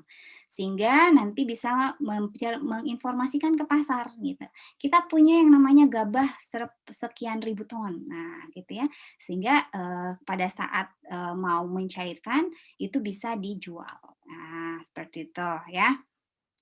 Apa saja komoditinya? Nah, berdasarkan Permendag 33 2020 itu ada beberapa ya, ada gabah, beras, jagung, kopi, kakao, karet, garam, lada, bahkan nanti ada yang namanya ikan juga ya, bawang juga ya, di Brebes sudah ada bawang merah gitu ya, rotan, kopra, teh, rumput laut ya, gambir, timah. Nih, timah juga masuk ke dalam komoditi gitu ya, karena timah ini juga bisa disimpan dan diagunkan, dan ayam berkas beku ya, ayam karkas beku. Mungkin ada yang namanya Itani ya. Itani itu perusahaan dari jebolan mahasiswa IPB yang dia sudah menggunakan resi gudang untuk ayam karkas beku karena dia adalah penghasil peternak dari ayam gitu kan. Kemudian telur juga dan lain sebagainya. Nah, apa saja sih yang harus diketahui dari sistem informasi gudang ini? Yang pertama ya memang harus ada gudangnya dengan standarnya SRG gitu ya. Kemudian nanti ketika gudang itu diisi ya, petani itu masuk gitu ya ke gudang, kemudian pengelola gudang mencatat dan sebagainya bahwa komoditas standar, maka dibuatkanlah resi gudang. Nah, resi gudang ini adalah surat berharga gitu ya. Resi gudang ini boleh gitu disimpan atau juga diagunkan ke bank untuk mendapatkan cairan dana pinjaman ya. Ini disubsidi. Jadi subsidi bunganya itu cuma 6% ya. Itu sudah ada peraturan Menteri Keuangannya kan seperti itu. Dan banyak sekali yang bisa memanfaatkan ini untuk keberlangsungan operasional usahanya. Dan tidak tergantung dari yang namanya tengkulak ya. Biasanya kalau petani perlu uang itu kan ya udah deh saya ijonkan aja gitu ya. Kasihan gitu kan seperti itu. Tapi kalau di sini dia bisa sesuai dengan harga pasar. Bahkan bisa menunda jual. Ketika harga turun saya simpan aja dulu. Ketika harga naik maka saya keluarkan harga itu gitu ya. Jadi nah ini akan bekerja sama dengan pihak industri juga gitu ya. Makanya kita harus saling terbuka ya antara kementerian, dunia usaha, akademisi, itu kan triangle yang memang saling berhubungan gitu ya. Supaya apa? Supaya koordinasinya itu lebih mudah dan ketika ada permasalahan itu juga lebih mudah untuk dipecahkan kan seperti itu. Oke, ini kelembagaannya saya ada beberapa ya, ada pengawas itu KBI, kemudian pengawasnya itu Badan Pengawas Berjangka Komoditi Bapepti ya, Kementerian Perdagangan. Pusat registrasinya Clearing Berjangka Indonesia, ada lembaga penjamin resi gudangnya, kemudian ada pengelolanya udah jelas ya, ada ini lembaga penjamin kesesuaian atau boleh dibilang QC ya. Ini barang ini layak nggak masuk gudang gitu kan, seperti itu. Nanti ada asuransinya, seperti itu ya. Jadi ini yang dimaksud dengan sistem resi gudang. Produk yang diresikan udah banyak ya, udah setiap tahun tuh naik gitu ya, karena memang manfaatnya terasa sekali, bahkan tidak hanya nanti itu di hulu, ya nanti Kalbe juga mungkin di sini bisa tuh kalau misalkan punya gudang, punya barang banyak gitu ya, daripada saya simpan untuk 6 bulan tanpa diapa-apain gitu ya, itu boleh tuh diresikan gitu ya. Tapi apakah sesuai dengan permennya ya nanti bisa ditambahkan kalau memang obat-obatan bisa dijadikan sebagai produk untuk bisa diresikan gitu ya, seperti itu ya. Salam kenal Pak Nazar dan Pak Yuda ya. Nah, ini yang paling banyak, yang paling banyak itu adalah di beras dan gabah gitu ya. Memang ini terasa sekali ketika ada apa ya istilahnya gejolak yang turun, jadi bisa menahan tuh ya. Dan petani juga bisa charge lebih banyak dari sisi kualitasnya karena lebih bagus gitu. Jadi harganya juga lebih stabil, lebih tinggi gitu ya. Dan ketika kebanyakan sih dengan industri pakan gitu ya, untuk jagung, kemudian industri rumput laut, dan itu memang sudah dihubungkan dari sisi akses pasarnya dengan industri penggunanya, sehingga tidak harus impor ya. Kita kenapa harus impor? Karena kita nggak tahu kalau dalam negeri itu beli kemana gitu kan. Kadang-kadang tidak ada akses informasi itu. Nah, kami di sini lebih bagaimana supaya informasi itu bisa juga dijangkau oleh industri ya. Oke, ini ini ya, kalau menyangkut SRG-nya, ya ini kami sudah buat SRG mobile, kemudian sistem pasar lelang mobile juga, ada ISWare. ISWare ini adalah informasinya itu di pool ya, dipusatkan di pusat registrasi clearing berjangka Indonesia gitu ya. Sehingga di sini akan ada perputaran dari sisi informasi, kemudian dari sisi stok, ya informasi stok, informasi harga gitu kan, seperti itu. Nah, nanti juga akan terkoneksi ya. Startup untuk pengelolaan SRG gitu ya, kenapa tidak gitu ya. Sebenarnya potensi bagus nih kalau mau dikembangkan gitu ya untuk mahasiswa-mahasiswa baru nih di sini nih yang mau menggeluti tentang IT gitu ya. Di sini menariknya itu adalah bagaimana bisa memberikan, mempertemukan antara yang punya dengan yang butuh gitu ya. Dari sisi apa? Dari sisi budi gitu ya. Kemudian dari sisi gudangnya, dari sisi industrinya. Nah, startup itu kan sebenarnya maklar elektronik gitu ya. Bagaimana bisa memberikan koneksi antara yang punya dengan yang butuh, wah itu mantap banget gitu ya. Ketika bisa memanfaatkan ya sisi blockchain, artificial intelligence dan lain sebagainya gitu untuk bisa membuat sistem informasi yang terintegrasi ya antara hulu sampai hilir melalui gudang SRG. Nah, seperti itu. Ada tuh misalkan ini ya, bagaimana bisa mengkolaborasikan ya blockchain, smart contract itu, kemudian ICO ya, kemudian pokoknya banyak lah di sistem resi gudang ini, mulai dari keuangan, produksi, pergudangan, distribusi, kemudian jual-menjual di pasar lelang, kemudian juga bagaimana nanti bisa di bursa berjangkakan. Oh, ini food supply chain yang boleh dibilang komprehensif mulai dari hulu sampai hilir tuh bisa digarap. Nah, silakan nih kita tantang nih ya anak-anak muda di sini nih yang terutama muridnya Pak Hadi nih ya untuk bisa bisa meng-create ya, muridnya Budian juga ya, untuk bisa membuat ya sebuah inovasi-inovasi baru gitu ya, yang bisa menghubungkan, memanfaatkan sistem resi. Dan Kementerian Perdagangan sangat terbuka sekali untuk ide-ide tersebut ya, silakan. Nah, salah satu penelitian yang sudah dilakukan itu tentang scriptless ya. Jadi sistem resi gudang ini dibuat tidak lagi dibentuknya resi dalam bentuk apa istilahnya itu surat berharga kertas gitu ya, tapi sudah dalam bentuk scriptless. Ini bukan micin kan? Iya, micin. Enggak apa-apa. Jadi bukan hanya dalam bentuk resi yang bentuknya kertas, tapi scriptless. Jadi bisa dalam bentuk nomor registrasi. Dan itu bisa dipecah ya. Sehingga nanti harapannya itu setiap orang itu bisa mempunyai pembiayaan seperti urunan, apa ya istilahnya kalau pembiayaan urunan itu namanya apa, Pak Hadi masih ingat apa ya pembiayaan urunan? Crowdfunding ya. Crowdfunding ya.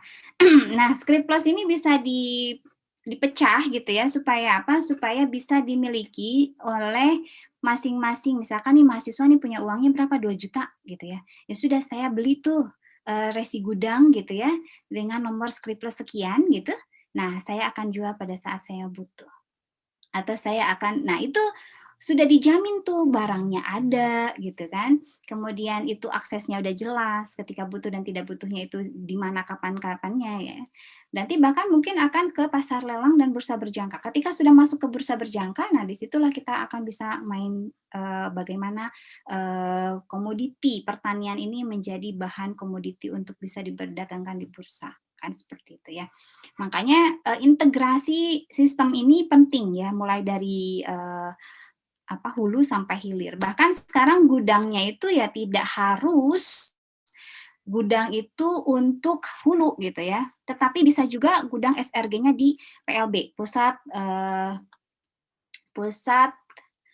apa namanya yang berikat, kawasan berikat gitu ya, kawasan berikat untuk diekspor dan impor. Atau bahkan mungkin di industri. Industri ini punya gudang silahkan gitu ya. Ada yang menggagas untuk melakukan restorasi gudang itu dari rumput laut yang dimiliki oleh industri yang pemiliknya adalah kapal api. Pak, siapa namanya saya juga lupa. Ya, intinya begitulah. Jadi boleh gitu seperti itu. Ketika gudangnya didaftarkan, standarnya udah bisa sesuai dengan standar, kemudian barangnya juga. Nah, ketika yang di sini fraudnya adalah bagaimana barang itu ada atau tidak gitu di dalam gudang. Kebanyakan resinya ada, barangnya hilang. Nah, gitu ya. Nah, ini penting untuk bagaimana memberikan identitas secara elektronik gitu ya. Nanti mungkin ada barcode yang bisa ditembak ke setiap karungnya itu supaya mengidentifikasi, bahkan mungkin bisa mengetres gitu dari hulu gitu, si barang ini tuh dari mana dan kemana gitu ya. Nah, itu dengan trace juga akan memungkinkan telusur gitu ya keamanan dari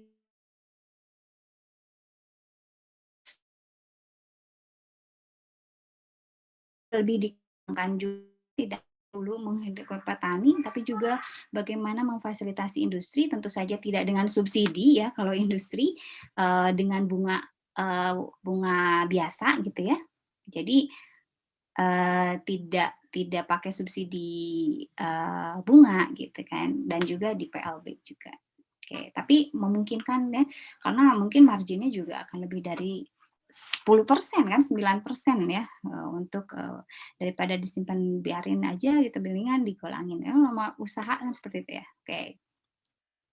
Itu ya tentang sistem resi gudang, mungkin nanti kalau misalkan ada pertanyaan boleh ya di akhir aja.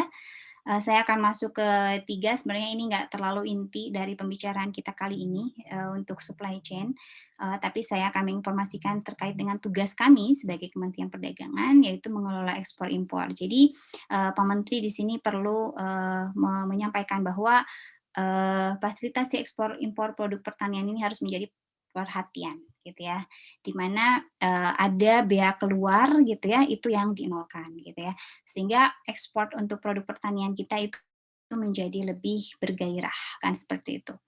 Nah, kemudian bagaimana menjalin kerjasama perundingan internasional yang lebih menguntungkan, win-win solution, dan meningkatkan kapasitas pelaku usaha ekspor juga.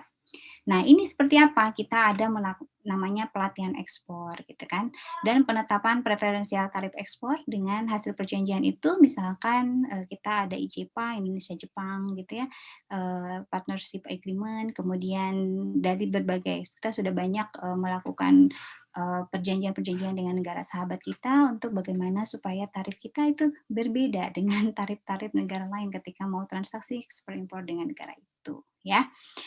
Baik. Dalam Agreement on Agriculture gitu ya, IOA, itu yang paling penting itu adalah akses pasar ya, subsidi domestik dan subsidi ekspor. Maka ini yang kita akan selalu gitu ya menjadi pijakan ya, pilar-pilar untuk melakukan pengembangan, apalagi tentang bagaimana keberlangsungan manfaat dari kehidupan masyarakat Indonesia gitu ya, terutama dari ketersediaan dan ketahanan pangannya kan seperti itu.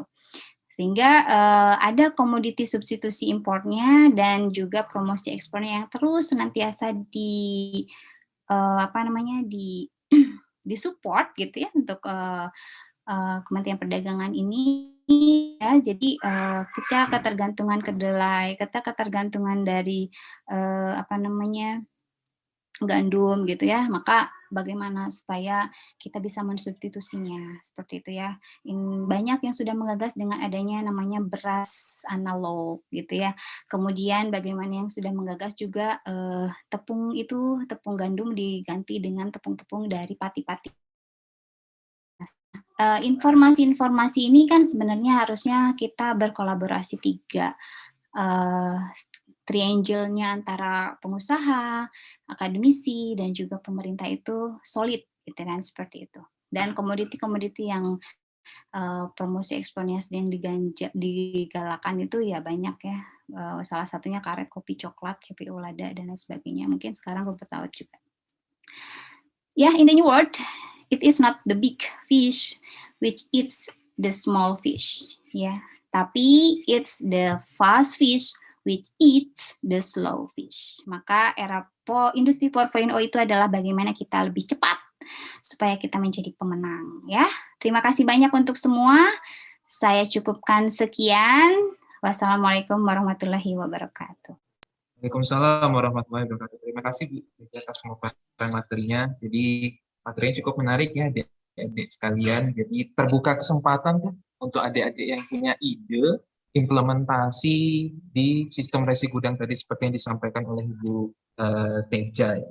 Salah satu juga yang sudah kami kembangkan di kampus itu Ibu, itu ada istilahnya tuh ICR gitu, untuk identifikasi produk seperti yang Ibu Teja bilang. Jadi kalau kita sebelumnya menggunakan barcode, tetapi kan kalau barcode itu ada beberapa produk yang tidak bisa kita tempelkan barcode, seperti produk-produk pertanian di gudang gitu ya. Jadi kalau di handling barcode-nya hilang gitu ya. Jadi salah satu solusinya adalah kita dengan menulis kode di karungnya gitu ya. Jadi nanti dengan handphone kita bisa baca ini produknya sebenarnya produk apa dan dari mana dan kapan harus dikeluarkan misalkan dari gudang. Itu sudah sampai sana sebutnya teknologi ICR, Intelligent Character Recognition. Nanti mungkin bisa dikolaborasikan dengan teman-teman. Siap. Baik Pak Ibu dan adik-adik mahasiswa sekalian, ini materinya cukup menarik ya. Kita masuk kepada sesi kedua. Jadi Bapak Ibu dan adik-adik ingin bertanya ke narasumber kita, silakan raise hand. Nanti saya pilih ya. Silakan raise hand. Terus silakan sampaikan pertanyaannya apa, instansinya dari mana gitu ya, dan kepada siapa pertanyaannya ditujukan. Silakan.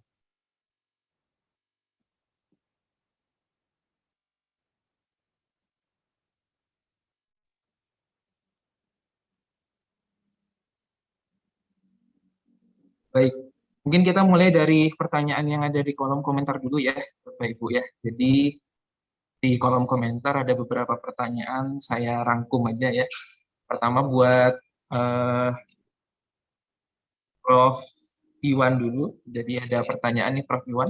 Itu adalah dalam proses halal food supply chain ini bagaimana cara melakukan pengukuran atau asesmennya? Apakah sudah dikembangkan tools-tools pengukuran halal food supply chain? Nah. Terima kasih Pak Zaki. Pertanyaan dari Budian saya kira menarik ya. Berbicara mengenai pengukuran kinerja untuk halal supply chain begitu. Dalam konteks supply chain atau rantai pasok sendiri, model skor itu sering menjadi pilihan ya. Tidak hanya bagi praktisi, tetapi juga akademisi pun juga menggunakannya. Konteks skor itu berbasis pada bisnis proses. Pertama adalah plan, ya, bagaimana kita mengukur perencanaan supply chain kita, kemudian source, ya, bagaimana kita mampu memastikan pasokan kita itu berjalan dengan baik, kemudian make atau ada yang menyebut operation, atau food processing ataupun production. Kemudian yang terakhir itu adalah delivery. Tentu nanti ada konteks return-nya juga, ya, baik itu return dari from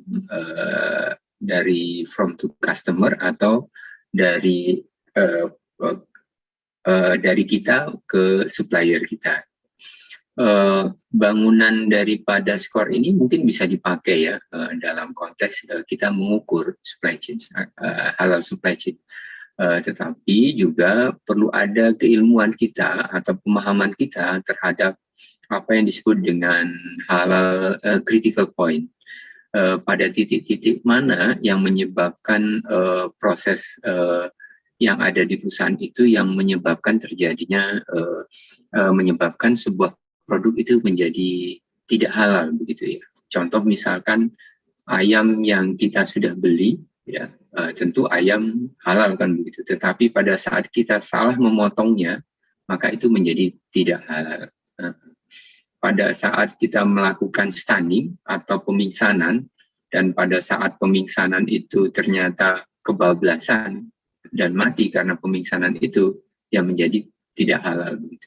Bahkan pada saat pemotongan kita sudah bagus, kemudian masuk ke pencabutan bulu dan perlu ada air panas pada saat dia masih hidup dan matinya karena air panas, itu juga tidak halal. Jadi banyak sekali halal critical point itu yang perlu kita pahami.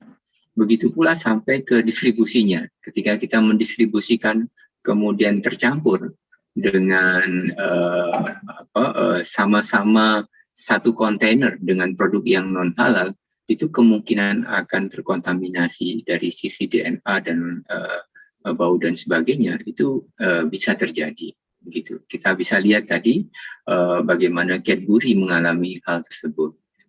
Nah, jadinya menarik ya, sehingga konteks dulu awalnya itu adalah dianggap halal itu hanya di dalam proses di sebuah perusahaan memastikan produk kita halal dan kita mendapatkan sertifikat. Ternyata sekarang sudah merambah ke supply chain. Nah, keilmuan sekarang teman-teman di gerakan di supply chain itu ada yang disebut dengan halal integrity. Jadi antar kita dengan teman-teman di Malaysia, kemudian teman-teman di negara-negara lain, ketika membangun bahan bakunya seperti apa ya, antar saling dalam bisnis to bisnisnya itu mereka membangun dengan cara transparansi ini, dan basisnya kemungkinan akan dipilih adalah blockchain begitu. Jadi kalau kita membaca reportnya daripada Salam Gateway ya, di mana di sana adalah gerakan halal yang dimotori oleh Uni Emirat Arab, kita dalam konteks itu kita hampir sama bersepakat bahwa kita perlu memastikan halal itu ya di antara kita sendiri. Mungkin itu jawaban saya, Budian. Semoga bisa menjawab.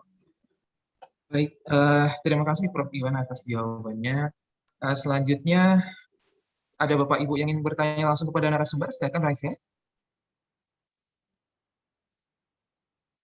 Baik, mungkin saya bacakan lagi ya pertanyaan di kolom komentar. Jadi ini ke PT Morinaga Indonesia. Ada dua pertanyaan Pak Yuda dan Pak Nazar. Jadi yang pertama itu adalah dari Lina ya, mohon izin bertanya, untuk meningkatkan produktivitas pasti dibutuhkan kerjasama yang baik antara supplier dan perusahaan. Bagaimana PT Kalbe Morinaga Indonesia menjamin bahwa produk sebagai inputan manufaktur dari supplier memiliki spesifikasinya sesuai dengan perusahaan agar terjaga kualitasnya? Bagaimana mengedukasi supplier ya agar bisa memenuhi demand sesuai dengan penjadwalan diberikan oleh perusahaan? Terus bagaimana metode traceability-nya? Terus pertanyaan kedua itu juga ada dari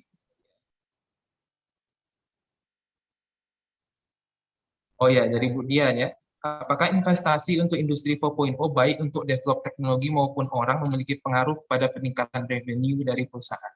Baik, silakan Pak Yuda atau mungkin Pak Nazar ya. Oke, terima kasih Pak. Manggilnya Pak Jaki atau Bang Hadi nih? Saya jadi Pak Zaki, Pak. Kalau di teras Pak Zaki. Ya, Bu Dokter Teja jadi manggilnya Bang Hadi juga nih. Bang Hadi. Kalau di kampus jadi Pak Jaki ya, formal ya, Pak. Ya, Pak Zaki. Terima kasih pertanyaan Pak Jaki. Jadi pertanyaan pertama terkait supplier dan perusahaan, input dan edukasi. Ini yang mungkin sudah tadi sempat disinggung sama Pak Nazar, ada di sini Pak Nazar? Bisa di-share yang slide terkait horizontal sama vertical integration yang factory X, Y, Z itu Pak Nazar?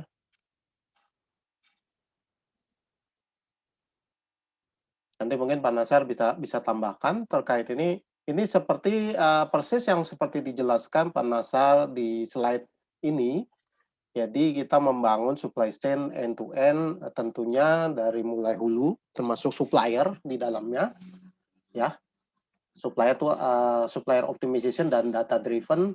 Artinya sekarang memang arahnya juga semua terkoneksi dengan baik, termasuk tadi juga sudah disinggung sama oleh narasumber yang terakhir Ibu Dr. Teja, bahwa sekarang pun stakeholder termasuk stakeholder dari pemerintah, kalau kami melihat kan pemerintah sebagai bagian dari stakeholder kami yang sangat penting, itu saling juga terkoneksi semua data, kemudian dan lain sebagainya. Bahkan nanti tinggal menunggu waktu lagi dashboard, mungkin kita bisa akan saling share gitu ya, untuk bisa saling ngelihat, apalagi pemerintah dalam ini punya kemampuan dan punya kompetensi dan punya kuasa dalam melakukan itu, gitu ya. Dan terkait suppliernya tentunya ini kan bagian dari proses horizontal ya. Proses horizontal artinya step by step proses dari misalnya mulai material masuk, kemudian diproses, all the way menjadi finish product gitu ya. Ini semuanya harus terkoneksi dengan baik.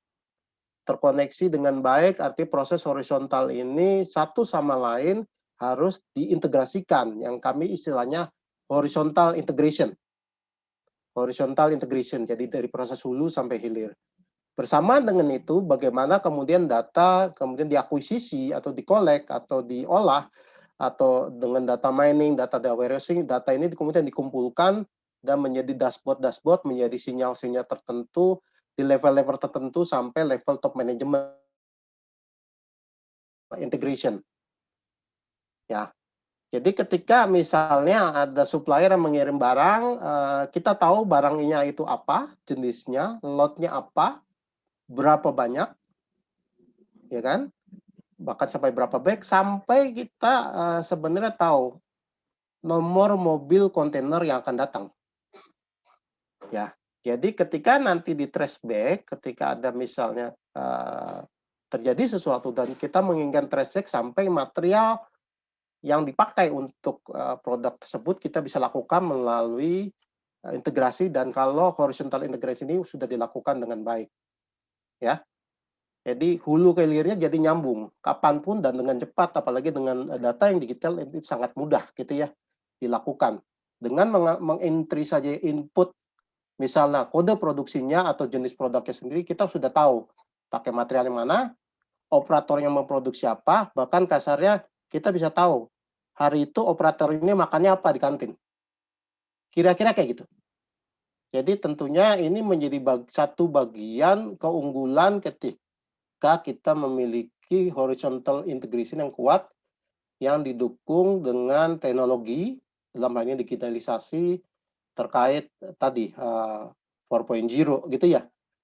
Jadi ini menjadi satu bagan atau komponen yang penting tentunya, gitu ya. Juga nanti sudah dirintis arahnya bagaimana kita juga bisa tahu apa yang dilakukan supplier, gitu ya. Ketika kita memesan barang itu bahkan ya barang kita sudah ada di mana gitu ya. Kalau teman-teman kira-kira mirip dengan kalau teman-teman Tokopedia atau Zalora, teman kan bisa tracking ya, barang yang saya pesan sudah ada di mana nih, gitu ya. Kira-kira kayak gitu. Itu mungkin jawaban yang pertama. Terus yang kedua terkait investasi dan revenue. Tentunya ujung-ujungnya ke situ, karena perusahaan kan ketika dia menginvestasi dengan harapan investasi ini bisa menaikkan atau menjamin produktivitas. Tapi terkait investasi kita mesti lihat dulu ya jenis investasinya gitu ya. Terkait automation, terkait dengan teknologi 4.0 ada dua besar sebenarnya. Yang menyentuh langsung memang betul-betul produktivitas langsung. Biasanya mesin-mesin yang besar atau mesin-mesin yang menggantikan pekerjaan-pekerjaan repeat. Pekerjaan-pekerjaan repeat itu pekerjaan-pekerjaan yang dilakukan orang tapi berulang-ulang gitu ya. Ini kan orang semakin tua, orang semakin cepat lelah, sehingga banyak pekerjaan-pekerjaan ini kemudian digantikan oleh automation atau investasi, sehingga orangnya sendiri shifting atau pekerjaannya berubah menjadi mengoperasikan otomasinya misalnya, atau menganalisa data-datanya misalnya. Ini langsung berhubungan dengan revenue. Tapi ada juga yang lain terkait tadi service, ini agak berbeda. Teknologi yang kita investasikan lebih kepada investasi, lebih kepada sarana. Sarana kita tadi menginduksikan cara pikir atau cara kerja baru, pendekatan baru, service baru ke orang-orangnya. Jadi sebenarnya ini sebenarnya sarana untuk orang-orang atau tim kita, people kita untuk belajar lebih banyak. Merubah cara kerja, merubah cara pikir mereka. Lebih ke situ ya. Jadi dengan memiliki mindset yang baru, harapannya setiap pekerjaan, setiap hal yang mereka lakukan itu betul-betul adalah pendekatan atau hal yang sangat produktif gitu ya. Jadi melalui teknologi yang kita investasikan, kita berharap langsungnya sebenarnya membangun orang. Tidak langsungnya adalah tadi revenue. Jadi melalui orang yang mempunyai cara pikir yang baik, cara pikir baik, cara kerjanya lebih baik, akhirnya produktivitasnya juga lebih baik. Karena yang kita sekarang bersaing bukan di bagian atau bagian yang besar lagi, sekarang tipis. Nah, kita bersaing di keunikan atau di servisnya. Sehingga ini menjadi kompetisi yang sangat sengit menurut saya sekarang. Jadi buat kami, kita punya slogan mono syukuri wahito syukuri. Yang artinya membuat produk adalah membangun orang lebih dulu. Jadi kalau orangnya punya kompetisi yang tinggi, akan otomatis dia akan memproduksi dan punya produktivitas yang baik, gitu ya. Demikian. Mungkin yang agak detail teknis, Pak Nasar mau menambahkan, silakan. Ya Pak, tadi terkait supplier, mungkin saya cerita dua sisi ya. Kalau di manufaktur ada sisi incoming dan sisi outcoming ya. Incoming which is supply raw material, bahan baku. Outcoming berarti distribusi finish produknya ya. Untuk proses incoming kita approach-nya tadi seamless. Sebenarnya mungkin kalau di Morinaga sebetulnya tol manufacturing ya. Jadi kita juga maklon dari sister company yang terima raw material. Bayangkan dulu kalau ada raw material diproduksi di satu supplier, kemudian kirim ke sister company, kemudian kirim ke Kalbe Morinaga Indonesia. Kalau ngomong parameter incoming pasti ya mirip-mirip ya. Kalau food safety harus cek semua cemaran mikronya, psikokimianya kan sama ya. Kalau itu dilakukan normal-normal saja, mungkin dikerjakan di tiga titik. Kalau sekarang kita bisa kerjakan di satu titik saja, cukup di salah satu titik. Yang penting standar dan cara analisanya sama. Itu yang divalidasi dan diverifikasi, sehingga yang datang ke Kalbe Morinaga kita cukup schedulingnya saja. Tadi yang Pak Ida bilang jumlahnya berapa, lot yang didatangkan betul memang lot yang rilis. Jadi secara proses lah seamless ya, secara incoming lebih sederhana. Terus di sisi outcoming juga sama sebetulnya. Kita juga beberapa produk juga kita bisa distribusi tanpa menunggu rilis di pabrik. Bagaimana itu bisa dilakukan?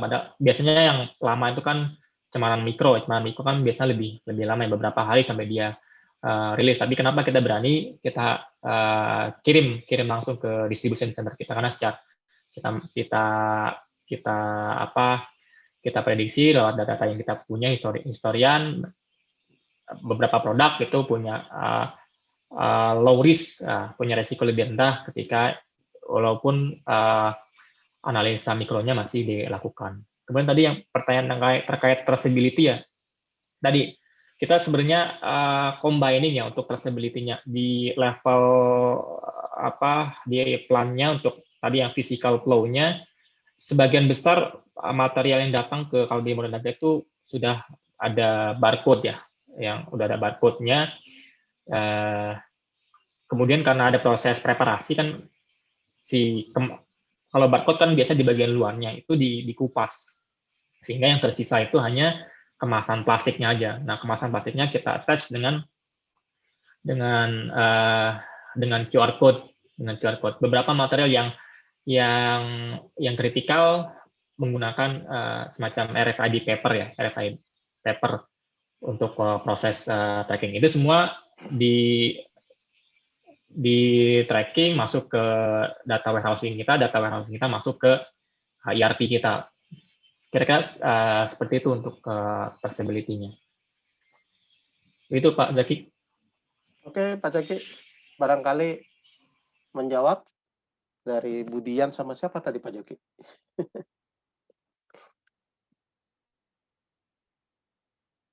Bunda Bu Dian dan Bu Linar. Ya. Baik, terima kasih Pak Yuda dan Pak Azhar ya. Selanjutnya, ada Bapak Ibu yang ingin bertanya langsung? Atau kita langsung masuk aja ke chat ya? Ini belum ada yang raise-hand, kita langsung masuk aja ke chat. Jadi untuk Bu Teja ada 4 pertanyaan nih Bu. Ini saya rangkum. Yang pertama tentang tadi mungkin di presentasi Bu Teja sampaikan ya bahwa ada potensi startup ya di bidang resi gudang itu. Mungkin spesifiknya kalau misalkan adik-adik mahasiswa punya ide gitu di kampus, ya, persisnya kerjaan-kerjaan apa saja sih, ide-ide apa saja yang perlu dan bisa diimplementasikan di resi gudang. Terus ada Ibu Nia nih dari ITENAS, tantangan SRG yang dihadapi oleh kementerian, konflik dengan tengkulak termasuk ya Bu Teja. Terus dari Dimas dari ITERA, tentang SRG banyak resinya ada namun barangnya tidak gitu. Mungkin ini lebih kepada menjamin barangnya itu ada. Terus yang terakhir dari David dari ITERA juga bahwa terkait resi gudang ada proses membiayai proses penanaman lahannya seperti apa? Apakah itu pengadaan pupuk untuk petani atau seperti apa? Silakan Bu Teja. Wow, keren ya pertanyaannya. Terima kasih untuk adik-adik semua ya. Hebat-hebat di sini. Baik. Pertanyaan pertama. Oh, ini ya. Ini menerima tantangan, Cek. Apa aja sih ide yang bisa kita lakukan? Misalkan apa ya? Kayak macam memulai gitu ya. Bisnis dengan platform digital gitu ya untuk yang sekarang ini kan bagaimana kita mempertemukan antara yang memerlukan dengan yang mempunyai kan seperti itu. Ya. Ide di apa aja sih yang bisa dilakukan di setiap lini? Ya. Jadi supply chain-nya ya entah itu food, entah itu dari sisi garam, produk-produk tambang gitu ya, timah dan lain sebagainya, emas juga ya. Sebenarnya dari sisi hulu gitu ya, ini kan yang namanya yang punya dengan yang butuh itu kan biasanya itu adalah operasional dari keuangan gitu kan, atau informasi yang mau beli dari sisi produk yang dihasilkan kan seperti itu. Nah, di sini berarti yang bisa dilakukan itu adalah bagaimana menghubungkan antara pertama yang punyanya itu adalah produsen misalkan petani, contohlah kita masuk ke areanya apa, misalkan gabah ya, gabah. Nah, gabah itu kan petani. Ini saya sekalian aja ngejawab pertanyaan yang konflik dengan para tengkulak gitu ya. Bagaimana nih gitu kan tantangannya terhadap SRG ini ketika tengkulak itu tersingkir perannya kan seperti itu. Kemudian ke pembiayaan juga. Nah, jadi di sini idenya bisa menghubungkan antara jadi pembiayaan ini tidak dibatasi dengan bank, tapi juga non bank gitu ya. Nah, startup ini atau ide ini bisa menghubungkan antara crowdfunding dengan pemegang atau penjamin barang. Nah, masalahnya sekarang adalah yang tadi pertanyaannya adalah trust gitu ya. Gimana nih menjamin barang itu ada di gudang gitu ya. Karena kalau enggak ya habislah semuanya kan seperti itu ya. Banyak kasus itu adalah apa? Fraudnya itu adalah pengelola gudang yang tidak amanah. Ya, jadi bagaimana nih supaya menjamin? Ya, memang harus ada asuransi penjamin. Nah, di sini sudah digagas ya siapa yang akan menjadi asuransi penjaminnya. Namun masih dalam lobby gitu ya, karena produk pertanian ini apa ya, bankable-nya gitu. Mungkin ya kenapa para bank itu tidak mau masuk ke dalam produk pertanian itu karena mungkin resikonya itu lebih besar dibandingkan produk-produk yang lain. Artinya kayak macam perumahan dan lain sebagainya kan seperti itu karena jaminannya itu tidak bisa dipastikan. Nah, Dengan perannya sistem resi gudang ini gitu ya bisa memberikan trust penyedia dana itu gitu kan, seperti itu. Artinya apa? Produk yang dijaminkan itu memang harus qualified. Dan satu hal lagi harus ada penjaminnya gitu. Ketika itu hilang atau itu terbakar atau itu ada asuransi yang mau menjaminnya. Nah, seperti itu. Nah, ini ada dan memang dalam skema sistem resi gudang itu memang ada seperti itu ya. Nah, jadi di bagian mana aja nih idenya? Nah, idenya di hulu. Siapa yang punya tempat, punya gudang gitu ya. Siapa yang punya produk, nah kita hubungkan nih gitu kan. Nah, gudangnya ya udah standarkan. Nah, nanti platformnya misalkan saya punya barang nih, tapi lokasinya di Cianjur. Gudang mana nih yang bisa saya hubungi? Nah, platform itu yang bisa memberikan informasi. Oh, gudangnya milik koperasi apa Sukamukti misalkan ya.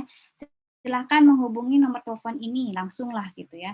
Nah, nanti misalkan bagaimana charge-nya? Ya bisa per transaksi gitu kan, per transaksi. Oke, gitu.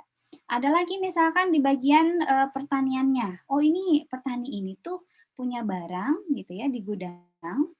Nah, tapi penjamin dananya itu pengennya kalau bank itu kan ada bunganya nih. Nah, gimana kalau kita bagi hasil dengan penyedia non bank.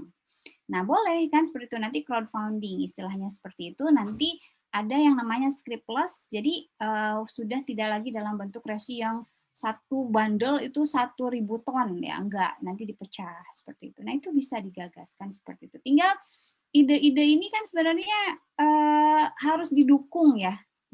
Ide banyak, tapi mengimplementasikannya itu seperti apa? Nah, makanya itu perlu istilahnya itu kolaborasi yang pas gitu antara industri, antara akademisi dan pemerintah kan seperti itu. Ada lagi misalkan ide di mana antara gudang dengan industri, ya informasi apa yang perlu. Nah, nanti silakan dihubungkan tuh kan seperti itu. Kemudian nanti mungkin ke pasar berjangka atau bursa berjangka. Nah, mudah-mudahan ya bisa menjawab. Kalau dengan tengkulak ya itu bisnis ya. Kalau misalkan memang ada yang lebih efisien ya konflik itu pasti ada, tetapi akan mundur teratur sebetulnya. Dan dia juga harus bisa menyesuaikan diri. Nah, mungkin akan beralih gitu, tengkulak ini menjadi mitra, dia menjadi resi gudangnya gitu, jadi pengelola gudang kan nggak ada salahnya gitu kan seperti itu, karena dia punya uang gitu kan, kenapa nggak kita kolaborasi dengan hal-hal yang baik kan seperti itu. Nah, jaminannya ada ya, jadi pembiayaan ke lahan, pengelolaan lahan, ya memang ya, kenapa itu ada jaminan untuk diuangkan? Karena petani ini butuh uang untuk mengelolanya kembali gitu kan, supaya bisa nanam lagi gitu kan. Nah, kalau misalkan ternyata saya nggak punya uang buat nanam, ya bagaimana produksi itu akan terus berlanjut gitu ya. Jadi industri juga pegang peranan di sini. Maka kemitraan antara industri dengan kemitraan dengan petani itu juga sudah digagas Kementerian Perindustrian untuk dihubungkan langsung. Tapi Kementerian Perdagangan sarana distribusinya juga ikut gitu ya, bagaimana memberikan istilahnya itu peran juga gitu ya dari distribusinya, sehingga berbagi peran menjadi mitra gitu itu penting sekarang kan seperti itu. Baik, mungkin itu Pak Zaki. Baik, terima kasih Bu. Jadi gitu ya adik-adik sekalian ya, buat yang ingin punya ide gitu dan ingin diimplementasikan itu Kementerian Perdagangan ready untuk SRG gitu ya. TA, PKM dan lain sebagainya nanti kita bisa kolaborasi. Baik, ada yang ingin bertanya lagi? Silakan. Sepertinya di kolom komentar sudah habis dan sepertinya partisipan kita lebih senang bertanya di kolom komentar. Jadi kalau sudah tidak ada yang ingin tanyakan lagi, saya pikir bisa ditutup ya. Nanti kalau misalkan ada pertanyaan lanjutan yang terpikir setelah acara ini, nanti Bapak Ibu bisa sampaikan kepada panitia untuk disampaikan kepada narasumber. Sedikit yang bisa saya simpulkan terkait diskusi kita pada webinar hari ini adalah perlu ya integrasi triple helix-nya itu seperti yang dibilang Bu Teja tadi, itu tantangan produk pertanian yang memang dia risikonya tinggi, gitu. Seperti yang dibilang, yang disampaikan oleh Prof. Iwan tadi, mulai dari perishable gitu ya, terus halal dan lain sebagainya. Gitu. Yang perlu kita jawab bersama di bidang riset supply chain, utamanya food supply chain di universitas gitu ya. Terus yang kedua, apa yang disampaikan oleh Pak Yuda dan Pak Nazar dari terkait kemampuan IT untuk non-IT gitu ya. Jadi adik-adik mahasiswa, kalau misalkan saya ajarkan IT gitu ya, IT praktis gitu ya, jadi jangan komplain. Pak, kami ini teknik industri kok mau jadi informatika gimana ceritanya? Tidak seperti itu gitu ya. Karena memang tantangannya ke arah sana gitu ya. Tantangannya itu ke arah sana, jadi adik-adik perlu pengetahuan di bidang itu. Gitu ya. Nah, powerful-nya teknik industri itu adalah pengetahuan tentang sistem terintegrasinya itu yang perlu gitu ya. Nah, nanti bisa kolaborasi dengan rekan-rekan Anda di informatika. Gitu ya. Terus yang ketiga terkait ide-ide untuk SRG nih, adik-adik bisa nanti usulkan tugas akhir gitu ya, ataupun nanti terkait PKM, baik itu ke industri, mungkin nanti kita bisa kolaborasi Pak Yuda, Pak Nazar, serta Bu Teja gitu ya, agar ide-ide adik-adik yang kreatif ini bisa betul-betul implementable gitu. Apa sih yang dibutuhkan oleh industri, termasuk riset-riset dosen kita juga betul-betul implementable, memang itu yang dibutuhkan oleh industri, sehingga bisa lebih tepat sasaran. Baik, terima kasih Prof. Iwan, terima kasih Pak Yuda, terima kasih Pak Nazar, terima kasih Bu Teja yang sudah bersedia hadir, sharing materi kepada kita semua, materinya sangat bagus dan baik sekali ya, dan perlu sekali ini kita ketahui bersama terkait topik webinar kita. Saya Zaki Hadi, Bapak Ibu, mohon undur diri, mohon maaf kalau selama memimpin atau memoderatori acara webinar ini ada kesalahan kata yang tidak dengan di hati Bapak Ibu semua, mohon dimaafkan. Saya tutup dengan selamat sore. Assalamualaikum warahmatullahi wabarakatuh. Saya kembalikan ke MC. Silakan, Baik. Baik, terima kasih Pak Zaki. Oke, untuk teman-teman semua yang masih ada di dalam room, dimohonkan untuk menyalakan kameranya. Karena kita memasuki sesi foto bersama dulu ya, bersama dengan narasumber-narasumber kita. Mungkin untuk teman-teman operator bisa langsung di screenshot ya. Ya. Oke. Dari slide 1 dulu ya. Gaya bebas dulu. 1, 2, 3. Oke, next slide. 1, 2, 3. Oke, slide selanjutnya. 1, 2, 3. Oke, mungkin bisa gaya salam United. Seperti ini ya teman-teman gitu. Mungkin untuk anak-anak TI udah pada tahu ya, kita kayak gini salam United. Oke. Untuk teman-teman operator udah siap? Oke. 1, 2, 3. Oke, slide selanjutnya. 1, 2, 3. Oke, slide selanjutnya. 1, 2, 3. Oke, terima kasih buat teman-teman yang telah hadir. Terasa kita telah ada di penghujung acara nih. Saya waktu segenap panitia mengucapkan terima kasih atas partisipasi para peserta dan terima kasih kepada pemateri kita yang sangat luar biasa memberikan insight-nya ya. Saya Hilal Salsabila, mahasiswi Teknik Industri Institut Teknologi Sumatera. Mohon maaf bila ada salah kata. Wassalamualaikum warahmatullahi wabarakatuh. Sampai jumpa di webinar TI Teras selanjutnya. Terima kasih Pak Yuda. Terima kasih semua. Selalu sehat dan sukses. Bu Teja. Sukses. Teman-teman Budian. Ya, terima kasih Pak Yuda, Pak Nazar, Pak Zaki, Bung Hadi. Terima kasih, Pak Yuda.